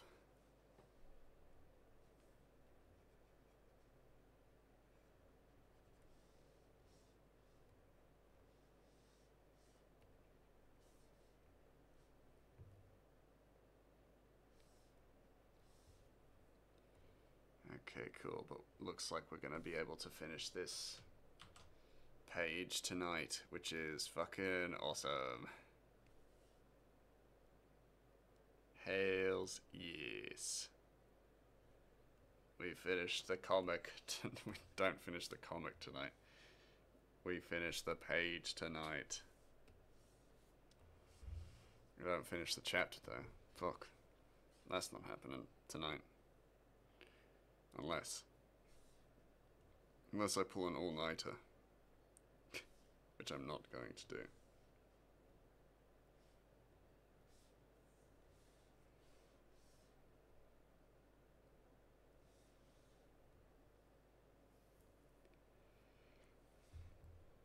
I have a tattoo tomorrow. I can't fucking stay up all night.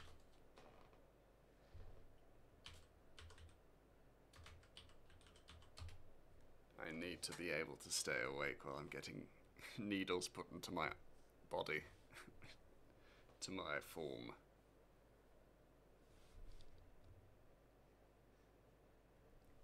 What am I doing? What am I doing? There's a better way. fucking grey mouse, you stupid motherfucker. There we go.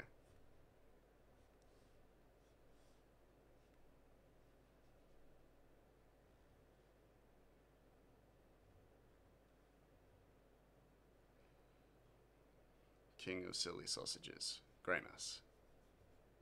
It's me.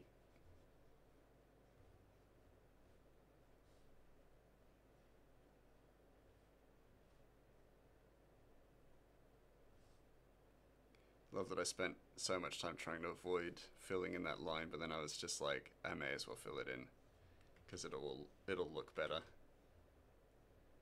It'll look more betterer.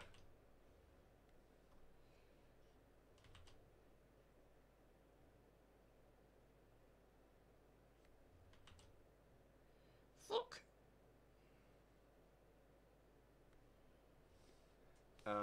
No, I don't mean the overarching antagonist. I mean the one for season 2. If you can guess it before, I will donate on the coffee. Okay, I'll take that bet. I'll give it a shot. Give it a red hot go. Well, now I have to watch Chopper's reincarnation once this stream ends. Nah, that's okay. I'll watch it. And I if I say I promise I won't cheat, then I feel like you would just, it's just right for you to assume that I'm gonna cheat, and I'm not gonna cheat. So I'm not gonna say that I'm not gonna cheat, because I'm not gonna cheat. Now I'm in your head. No, yeah, I may as well watch it now. Once I duck off from stream tonight.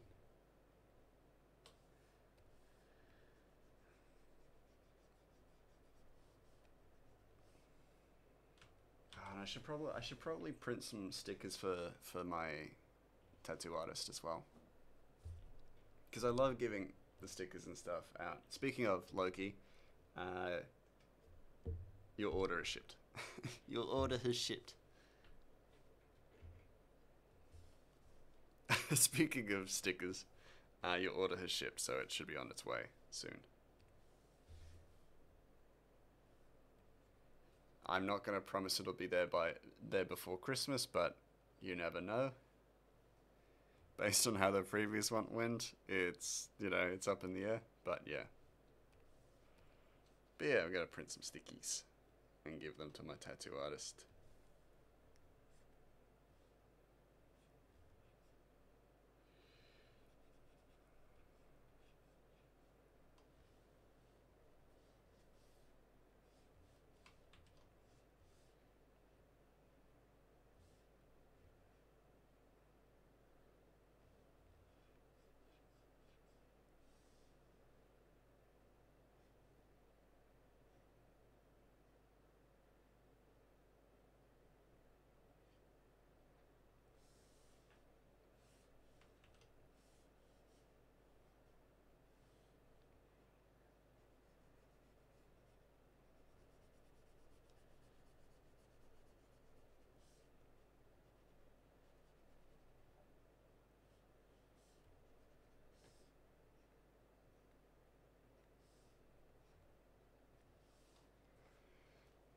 Oddly enough, episode 1 is called Jobless Reincarnation and has a character with purple hair kneeling in front of someone with dirty blonde hair.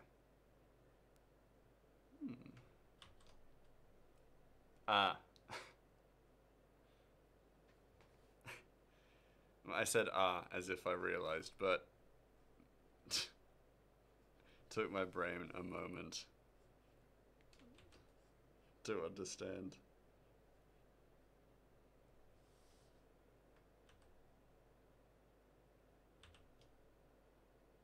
And remember, you're not supposed to like him at the start. It's a story. The story is about his growth.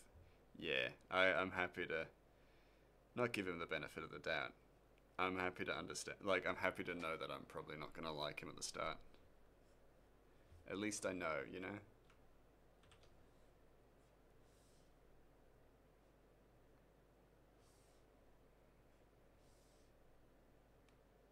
Actually, I should say that for the details panel. Shouldn't I? It's not a shadow, so yeah.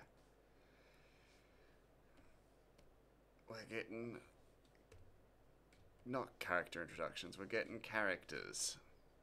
Bada bing.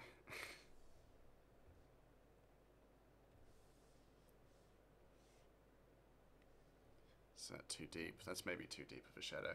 I will say Season 2 MC will not recognize Season 1 MC. Okay. So, like, it's quite big character growth. Which is cool. I'm keen for that.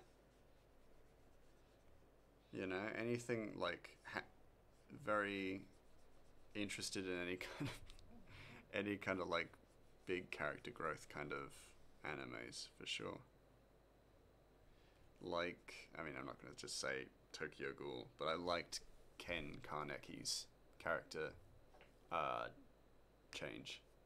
And by the end of season 2, core 1, I barely recognize him. It is that pronounced. Ay, I'm keen for that, actually. That sounds really interesting.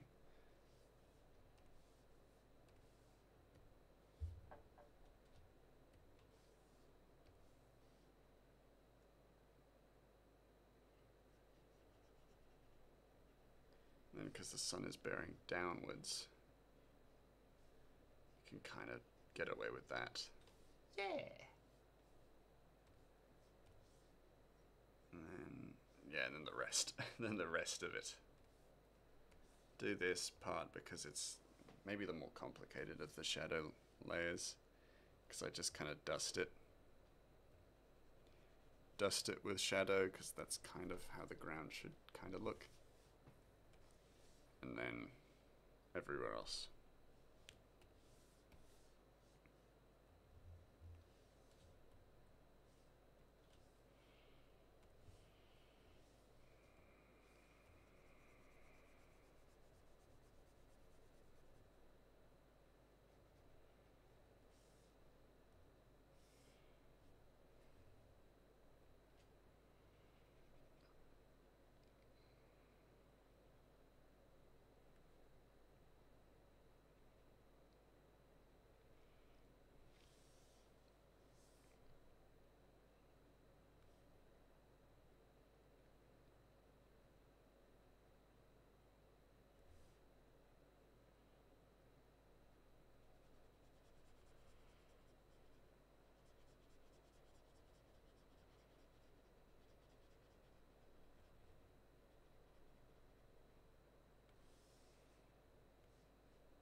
Hmm. There you go. Plus the alt him do slip in, and there is an item in season 2 that people get onto him about and say is showing as a lack of growth. Do not look at that item as the item it is. Look at what it represents to him. Okay, I can do that. That I can do.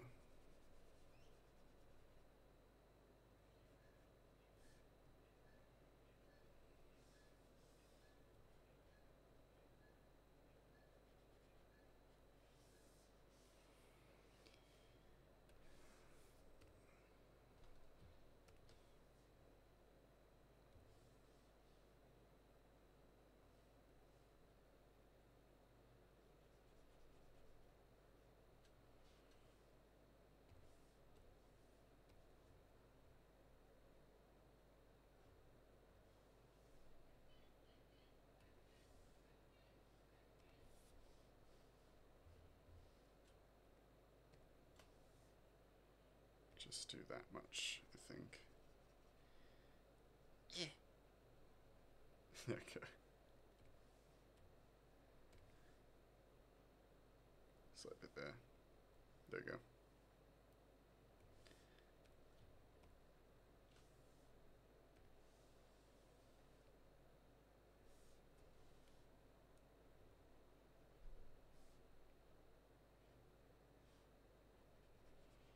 I was also, so if some of you know H Bomber Guy, I was recently watching one of his videos and I realized he's made a video on Pathologic, and I was just like, oh shit, I could watch that. But now I kind of don't want to watch it because I don't want to be spoiled for stuff.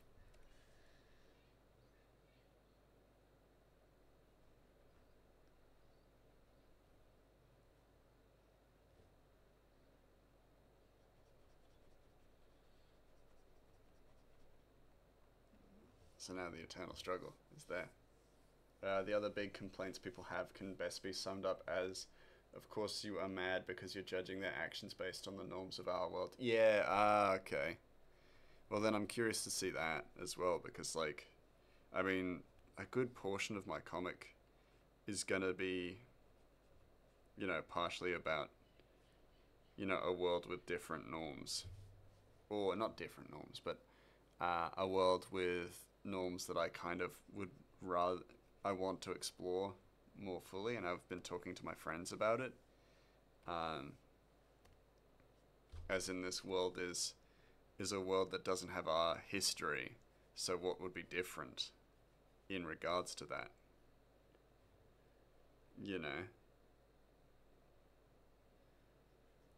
and like, what are goblins like in a world that's doesn't have the background that our world's, our, not mythology, but fantasies goblins have and things like that. Like, removing that from my world, along with other things, but like exploring that in a way that is, still appealing to read as well. It's not super alien, but it's got a little bit of like alienness to it.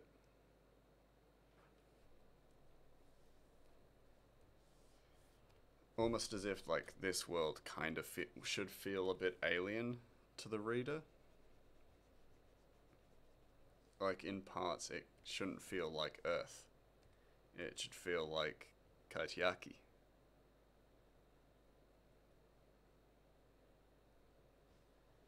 It should feel like its own thing. So I actually would be curious to watch Jobless Reincarnation with the intent to learn that, like, how to build a world that doesn't have, our background, like our world's background. I'd be really keen to see that, or learn from that if I can.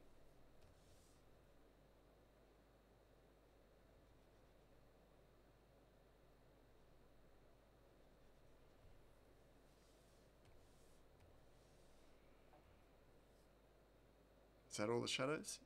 Looks like it. Yippee! Yippee! Shadows are done. Now to details.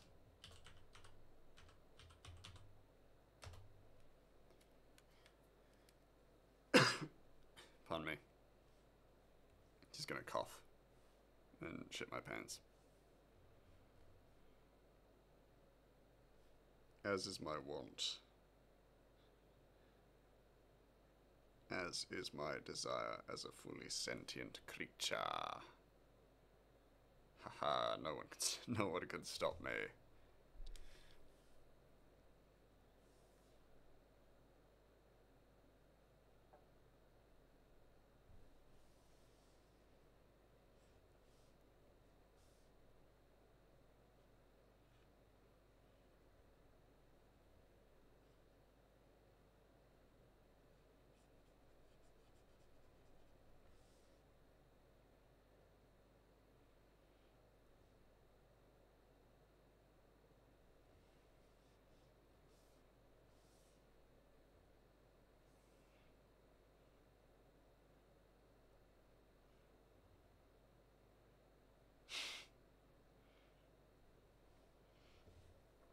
Oh yeah, I forgot your background. They are more Moors and laws. They are more and Moors that are laws that are different. Sorry, my brain just got muddled.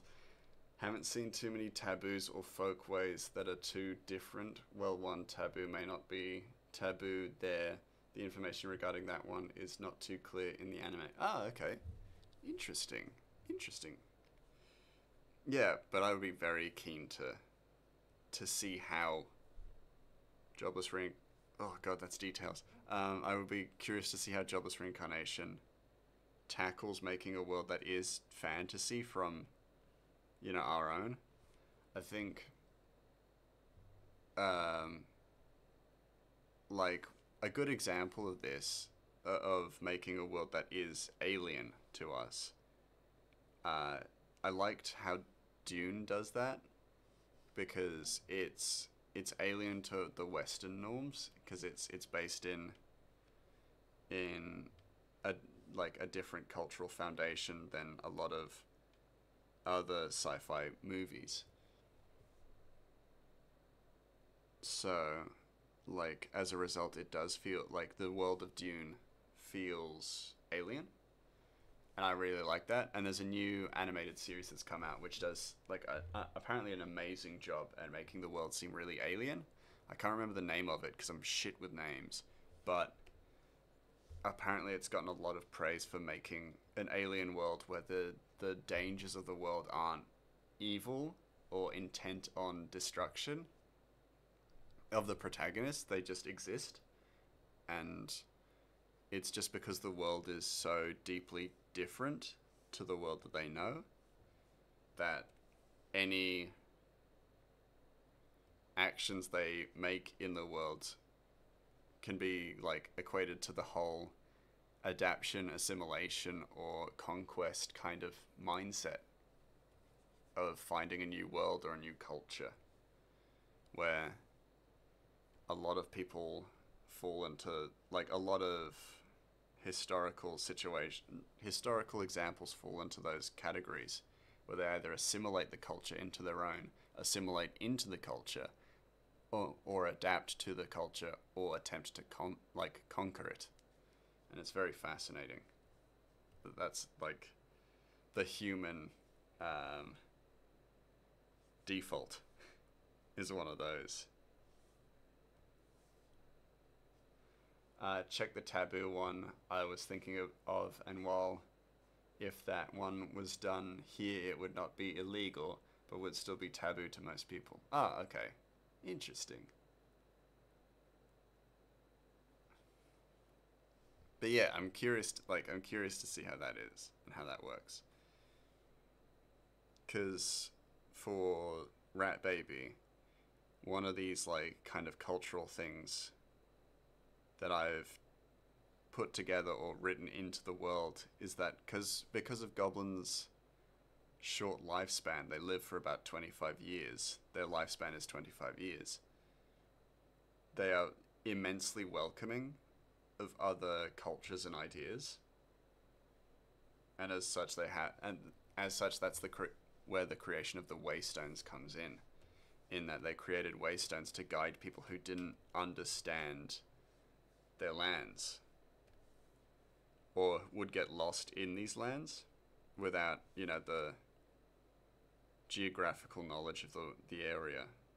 So they created waystones that basically hum in the wind to guide people to civilizations. And then I built Kaitiaki around this idea of a people who do not live for a long period of time.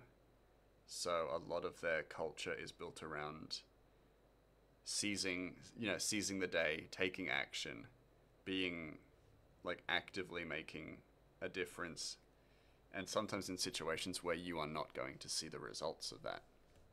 And so that's what that's what develops these goblins in this world. If you get what I mean.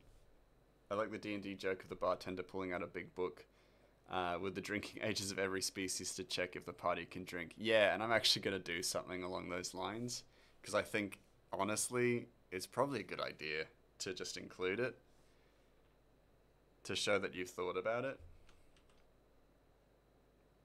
and considered that, admittedly, Ratchet, like, in canon is almost, he's almost in quotation marks, of mature age. He's 7 years old. But because goblins only live to like 25 or 30 at best, Ratchet is considered a teenager, essentially. Or in his race, he is a teenager. Those who plant dates do not harvest them. Yeah, exactly.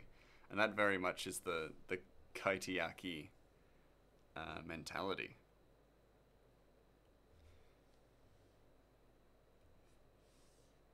You know, planting trees they'll never sit in the shade of, and things like that.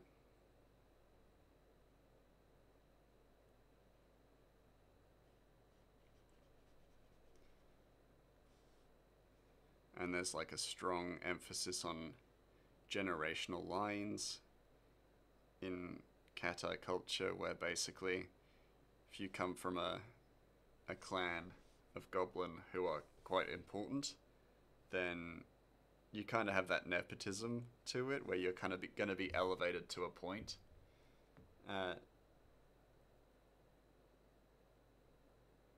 That's one fear alleviate then. Yeah.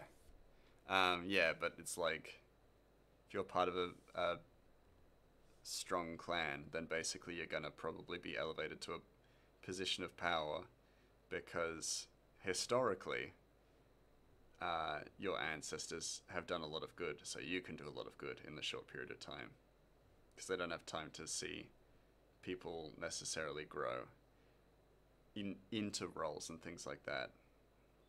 And so it's one of those, like, one of the questions I want to cover in that kind of like nature of nepotism and stuff like that.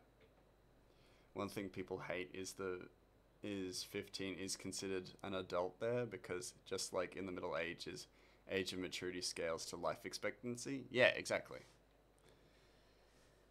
And yeah, that is something I want to not want to address, but like that is something that will be kind of addressed in this comic, where like especially for Ratchet, actually, people treat him like a child. Even if he is very competent, they treat him like a child. And for Ratchet, that can be quite demoralizing. Fun to play around with. Yeah, that's what I'm looking. That's the word I'm looking for.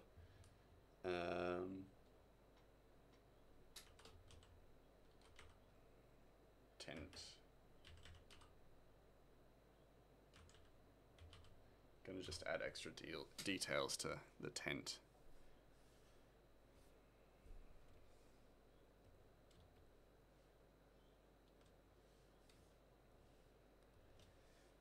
Just accoutrement. Hey, now it's Persona. Yeah, it's like the idol music from Persona. I love this music.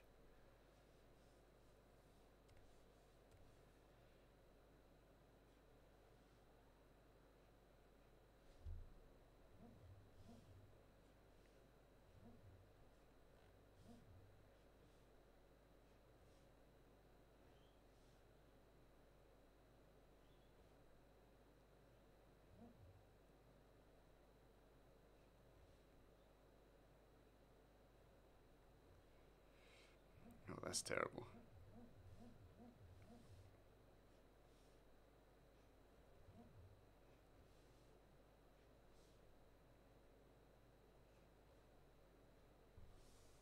There we go. And then maybe just maybe not so bright of a series of lines. There we go. That's better.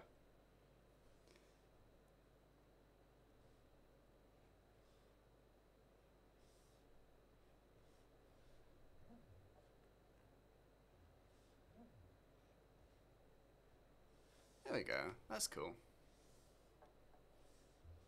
And then realize I could probably do this for the door as well. The door of the tent. This will make sense eventually for you all, but right now I kind of appreciate that it won't.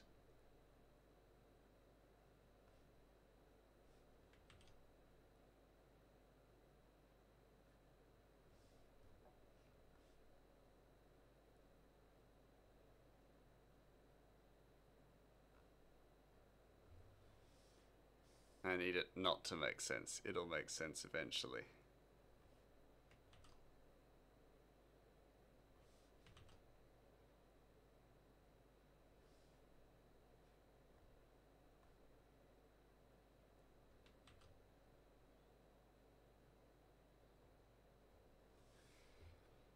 Symbols. Sorry. That's gonna sound mental. Someone just jumps into my stream just then and I just go, symbols. And then he's like, I'm out.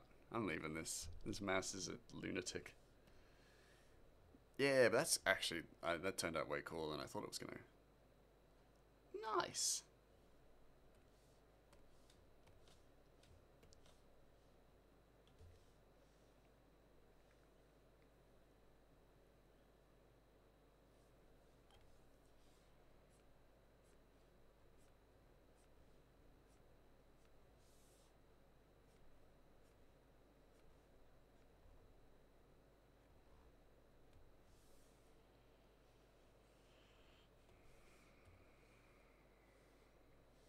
How does that look with the details?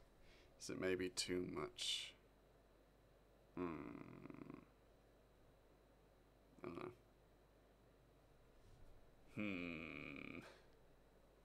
How does it look all up? Pretty good. I might add a light streak. Just to give it a little bit more dynamic lighting. Which I should be doing anyway, because they're in a forest. So there's gonna be light. But, you know me. Sometimes I just don't think about it.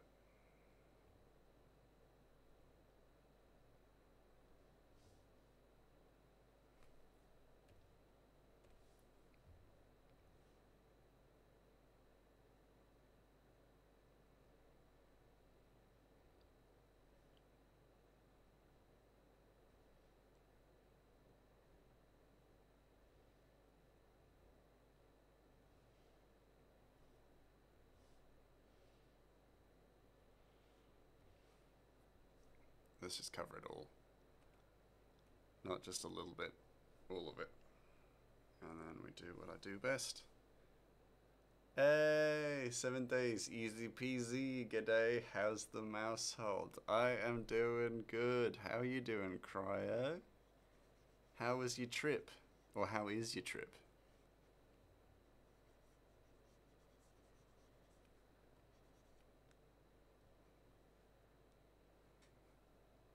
And more importantly, how is you?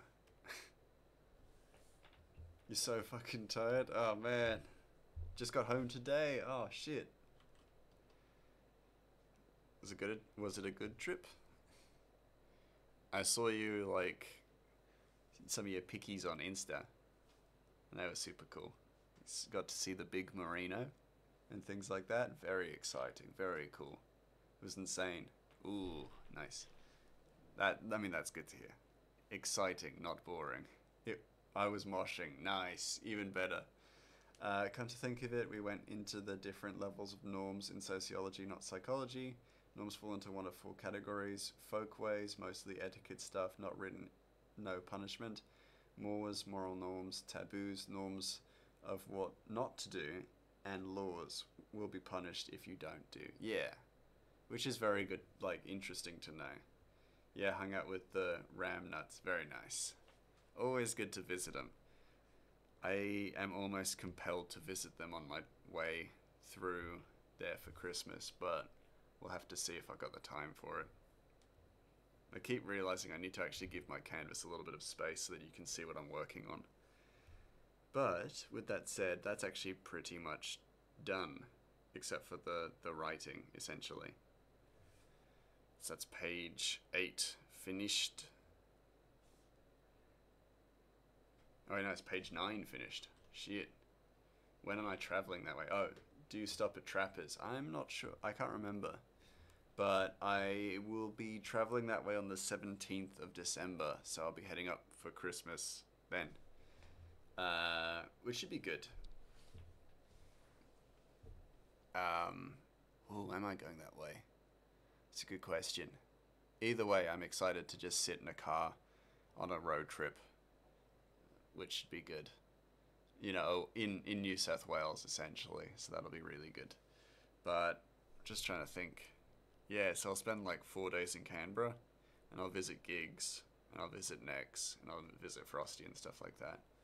But then I will head home, and then I will have Christmas. Hope, like, fingies crossed, nothing bad happens, because the past two Christmases have been a bit rough.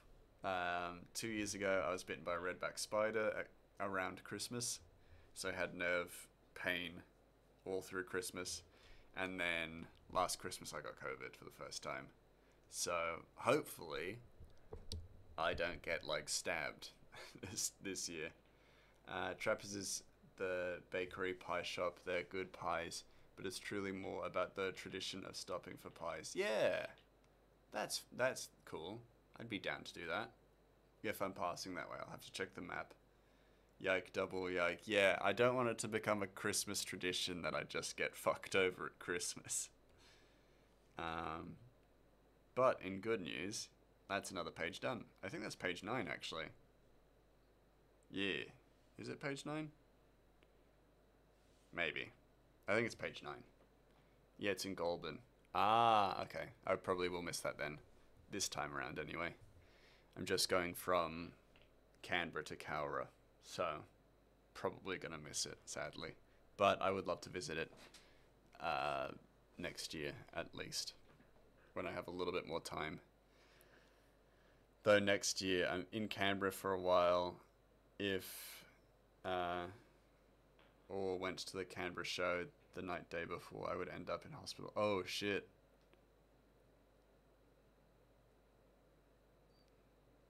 That's not good. That would not have been good.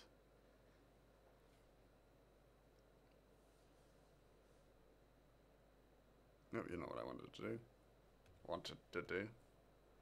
It's about an hour drive from Canberra. Yeah, I know where Goulburn is. I'm just wondering, because I don't necessarily, I've lived in Canberra for a very long time, or I lived in Canberra for a very long time. So I'm not super inclined to visit Canberra, but I got friends there, so I want to see them at the very least. Just taking a sip of water, don't mind me, guys. Just smash my face with the drill the day before the show. Oh, shit.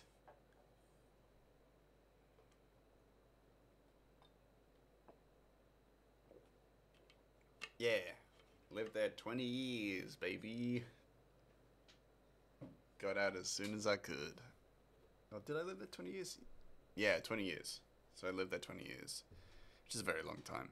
But, yeah. You get very used to a city if you've lived there for 20 years. I'm sure I'll get... I don't think I'll get sick of Adelaide, but I'm sure I will feel that way about Adelaide at some point. If I've been there for 20 years. I feel like I could almost copy the previous panel. But now I'm wondering why that panel is there. Yeah, I was there for 29. Damn, yeah, so you get me. You get me. Then I can come to Melbourne. I'll be visiting Melbourne a lot next year. So you never know. I might be tempted to visit. Not visit, move. But you never know. The hour I got to spend in Melbourne last week, the crowds and stuff, I definitely felt a little overwhelmed, but I think it mostly was because I was like stuck to a very strict timeline, more so than being overwhelmed by the city itself. So I'm very keen to do stuff like PAX, where I'll actually get to kind of just enjoy Melbourne and enjoy moving around moving around in Melbourne a little bit more. So I'm very keen for that. But yeah, anytime I'm like filming in Melbourne, I'm like, I need to be here at this time. I need to catch a taxi at this time, you know, and all that stuff. And that can definitely stretch me pretty thin. Come for a classic cryo barbecue with Wiki, Lumen, Sal, and the boy. I'd be very down for that. Hell yeah. I love the sound of that. Tell you what, we will start with 7 guesses. I'll give you 2 before episode 1 of season 2, not before episode 0. 2 before episode 2, 2 before episode 3, and 1 after episode 3. How many you have left, plus the one that guesses it right will be how many coffees I give you money for. Okay, I'm down for that bet. If you could copy that and put it into the anime recommendations, and I'll pin that, because Yeah, I'll keep it in mind because I'll definitely start Jobless Reincarnation tonight then. And I'll just make sure I'm not watching Jobless Reincarnation Zero as well. Well, only if you are comfortable. We always got free space to crash for packs.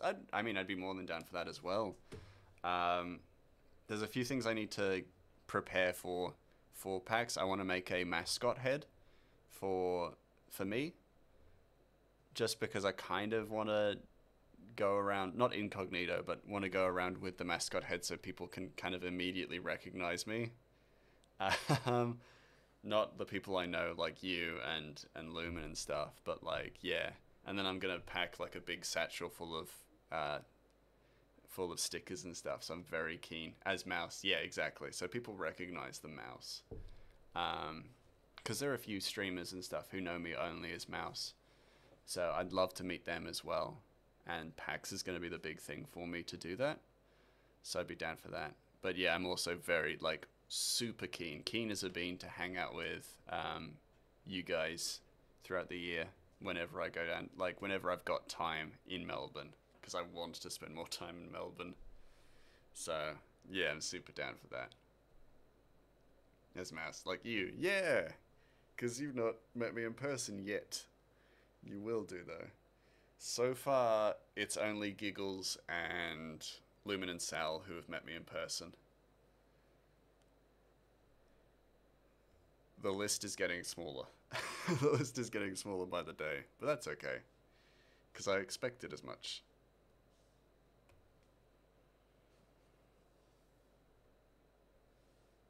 And I think Organised Chaos are in Melbourne, so I'm also keen to meet them. But I think that'll be one of those things where it's like, they need to see the mouse head at PAX. Episode 0 in Season 2 takes place besides Episode 9 in Season 1. Jesus Christ! Oh, right, okay. Like I said, numbers, man. I'm not good with them.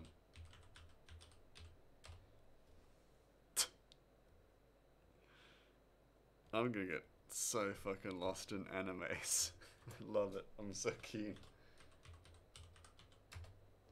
And I don't think I'll get a creator pass next year because I'm just not. I'm a small streamer and I'm very happy to be a small streamer.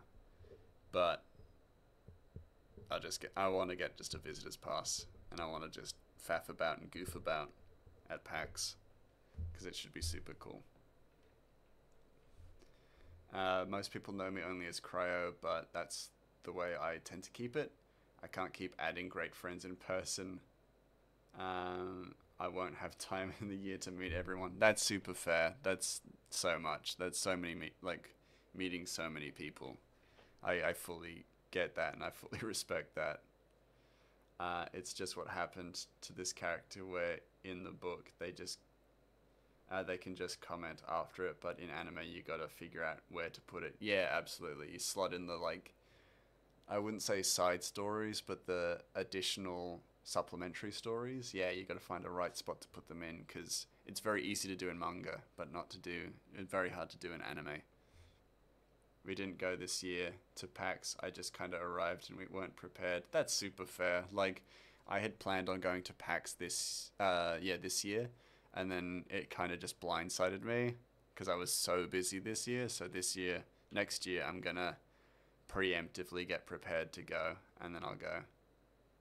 And they had Apex voice actors. Oh no! Side perspective. Yeah, that's a good term for it. Yeah. Oh no, I've never played Apex, but it would be cool to meet some cool voice actors. Now I'm just wondering about this panel as well, because I've kind of drawn it already. So I'm wondering, do I even need to bother to draw it? Because I've drawn it in that previous one.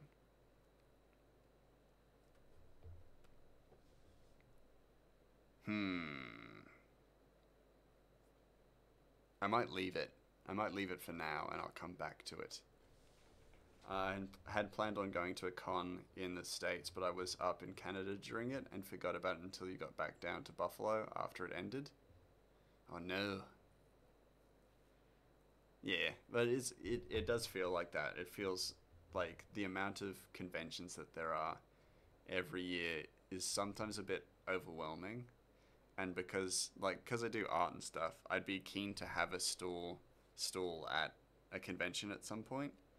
But I'm also like, that sounds like a lot of work, and I'm also constantly busy, so I would be nervous to do it. Um,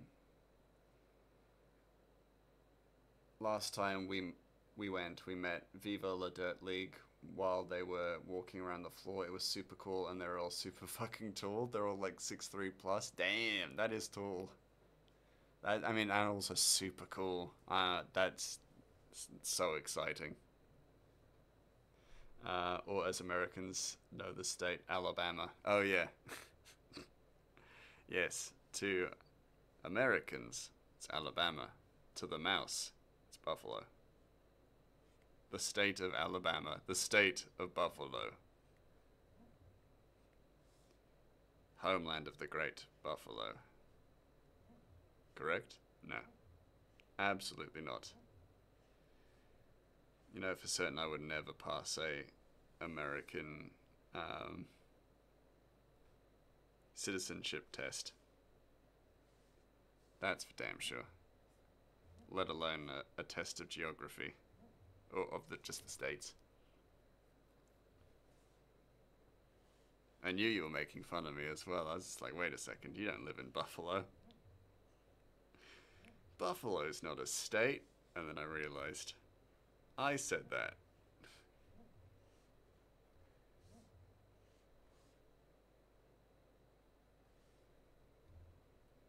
Too many partying things, yeah. Alright, boss, I gotta get to sleep. Fairly deprived last few nights. That's fair enough, man. Get some sleep. Uh, Thank you so much for popping in. I'm glad you had a good trip, but yeah, definitely get some sleep, my dude. My goose. You've more than earned it. Buffalo are around where Truck Simulator take place. Ah, I should know that then. I've played American Truck Simulator. Yeah, sleep well, Creo. See you real soon. Maybe. Probably. PAX is soon, right? It's only in October. That's not that far.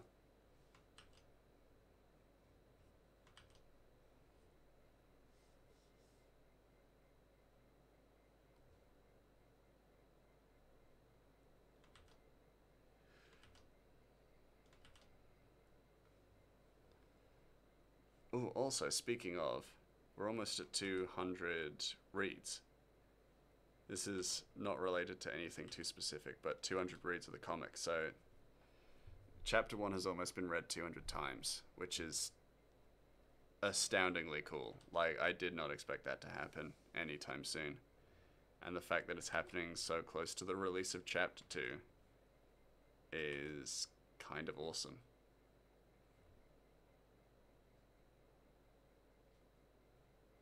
It's very nice and roundabout, you know, or rounded.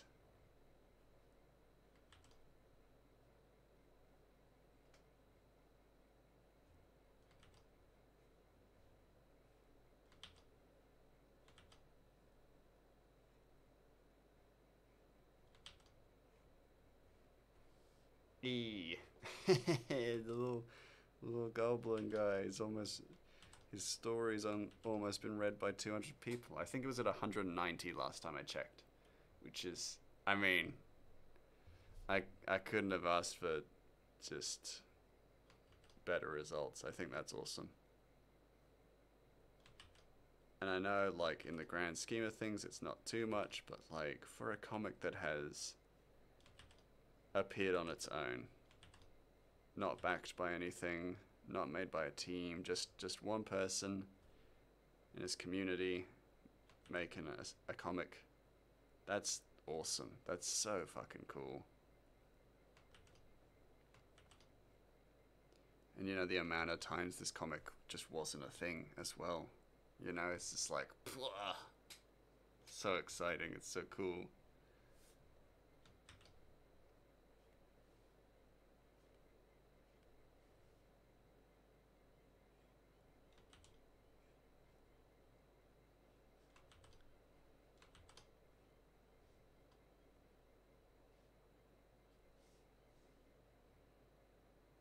That doesn't feel like a big enough form for Ratchet.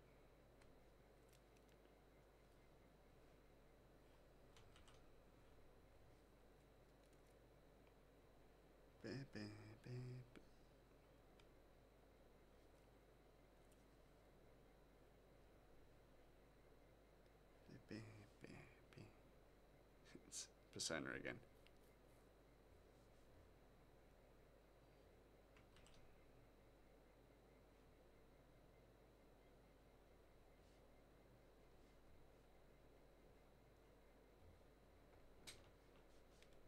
What time is it?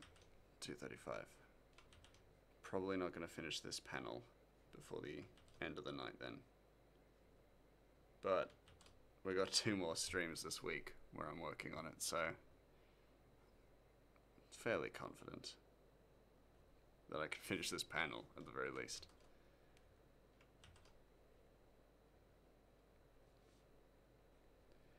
Like absolute worst case scenario. I'm taking the day off on the 12th, just before I head off home. So if I don't meet the deadline, I can still potentially release, I will still be able to potentially release this comic this year.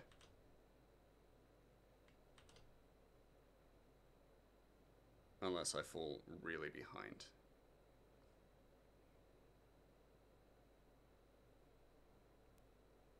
Which I don't want to jinx, but I don't think will happen.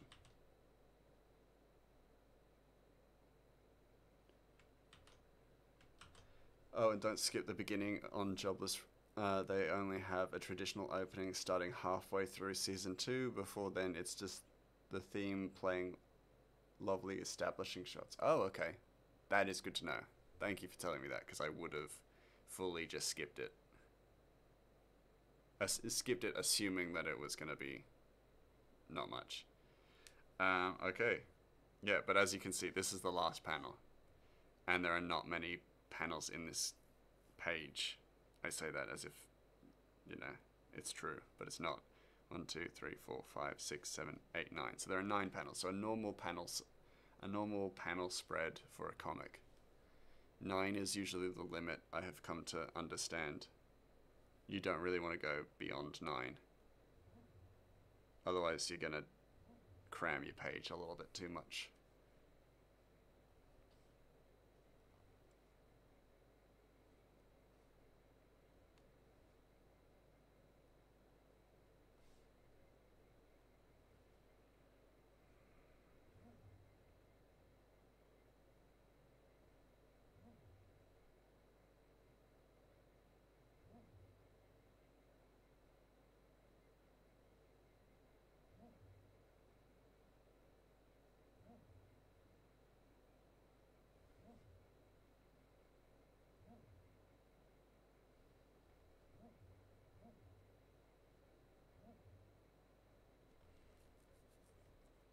That looks weird.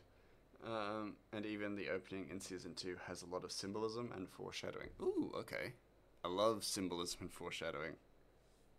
I do.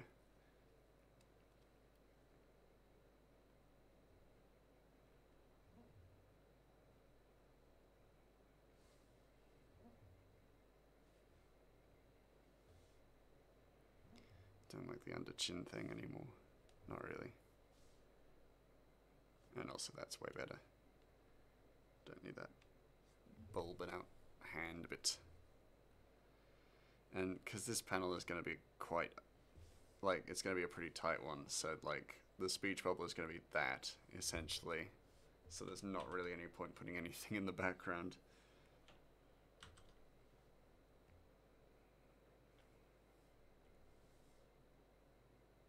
Yeah, really not any point other than maybe some tree lines.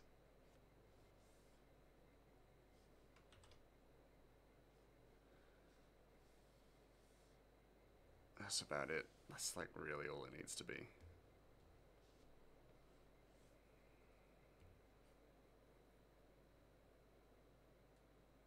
Shoulder's a bit off.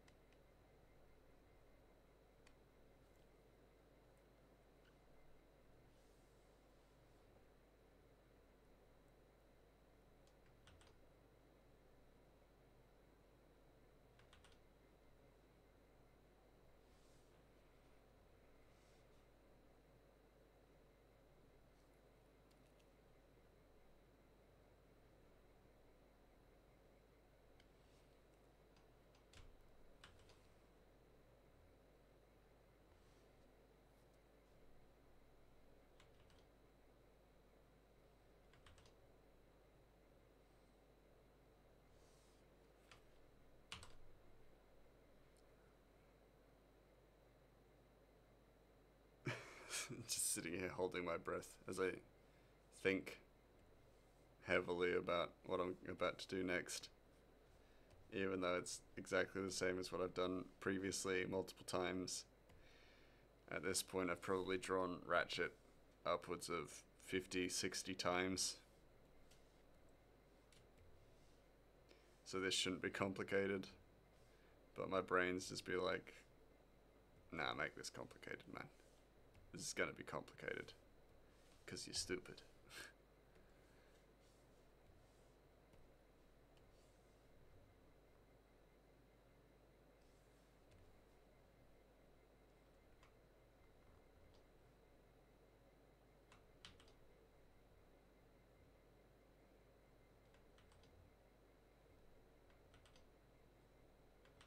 Hold on.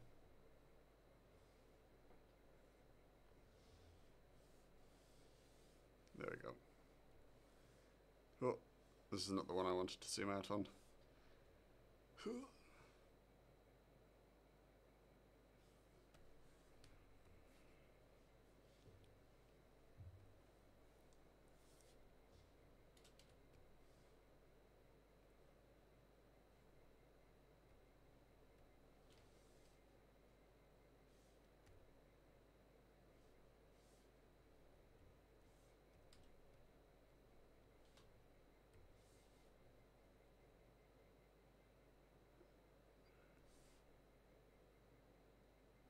I'm just looking at this and I'm like, everything seems off about this, and I've not drawn in the under line of Ratchet's eyes.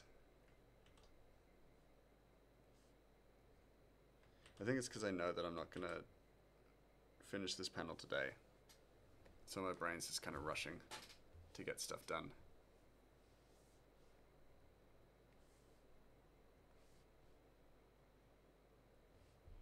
What side is this? This is the right side. Well, left side this way, right side behind. So, oh, and that's the colors layer, yay.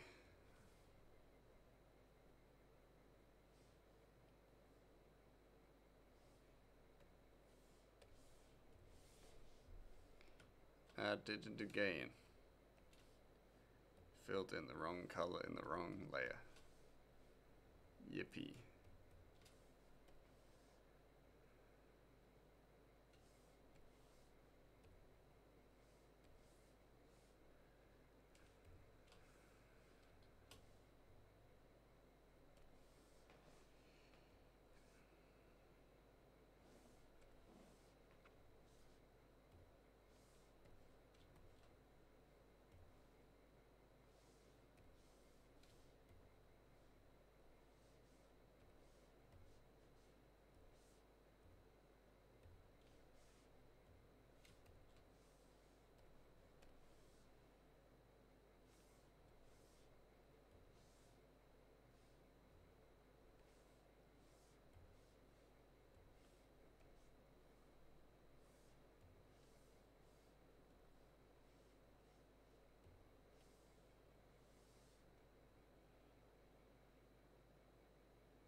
What am I missing?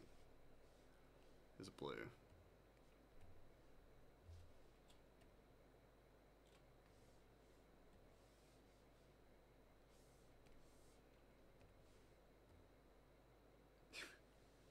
Tell you what he's also missing. His fucking ear. Just really skipped ahead. It's also because, like, the draft does not include a great deal of Ratchet. So I'm just working a little bit mindlessly off the draft. There we go. Give him his dang ear. He needs an ear. He needs to hear with. And there are like a few additions that I just want to add in because they make a lot of sense. Like the back part of his hair.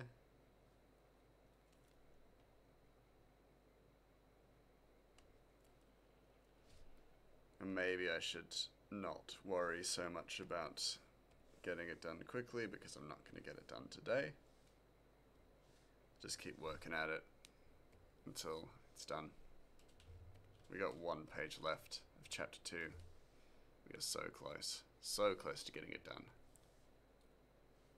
So there's really no need to rush.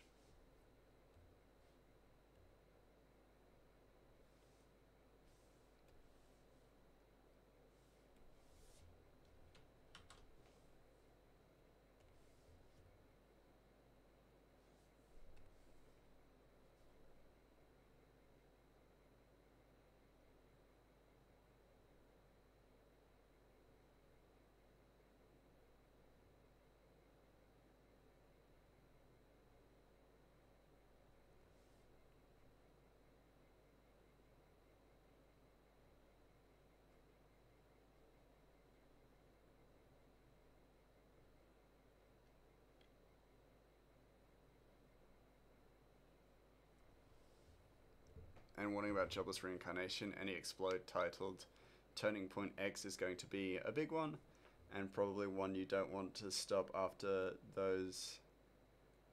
Best to stop before and start your next viewing there. So far there have only been Turning Point 1 and 2. Number 3 is in next episode. Any episode titled Turning Point. Okay. My brain was like, oh, if an episode like explodes with Turning Point X, I'm like, oh, okay, cool. So I'd need to stop watching here, or before it, not after it. Thank you for letting me know, because I think we're about to end stream soon as well.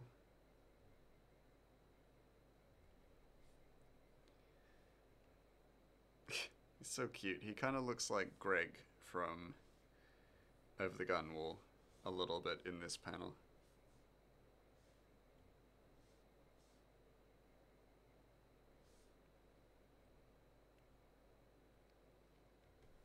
Yeah, basically, yeah. Okay, cool. I got that in mind. But with that in mind, I think I'm probably going to end this stream here. Because we're, like, it's pretty good. Like, we've done finished a whole page. Started on the next page. I may be omitting... What's your problem, smooth skin? Yeah. I may be omitting the first panel, which means I could probably expand the other panels a little bit. But also, it could also mean that I need to replace it with something. But either way, it's pretty good, pretty close to finishing this chapter, which is huge, especially since it's taken half the time it took to finish chapter 1. So that's awesome.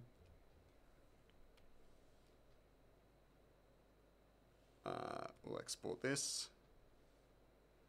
Volume 1. Okay, so this is page 10. Perfect. Because chapter 1 had 10 pages. And we'll see how we go with next chapter, but I'm probably going to try and make more pages for next chapter. And then let's export this one as well. Make sure the draft is not on this one, because this one is done. I just need to add the dialogue, and then I should post it on Kofi as well. Should do the things that I'm supposed to do as content creator. Methinks. Ugh. Let's move across. Alright, let's see who is live.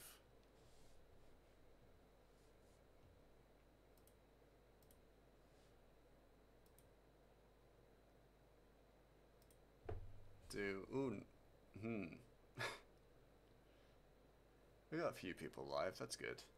Suited. Got a few people live, not our live. I mean, they are live, but yeah. Yeah, Suited or Nick was. I feel inclined to go with suited purely because she's working on comics and stuff. First Advent? Oh, so it must be the first there. Probably not. Oh yeah. She's not working on comic stuff right now, but Smiley is there as well. So, might just jump there anyway. Just because there are people we know there. Also, suited is always just a good choice. Yeah. Make sure there's no ad, because I always feel weird if there's an ad. Anyway, let's jump across. Thank you all so much for being here tonight. I will be back tomorrow in the evening. But until then, I'll see you all next time.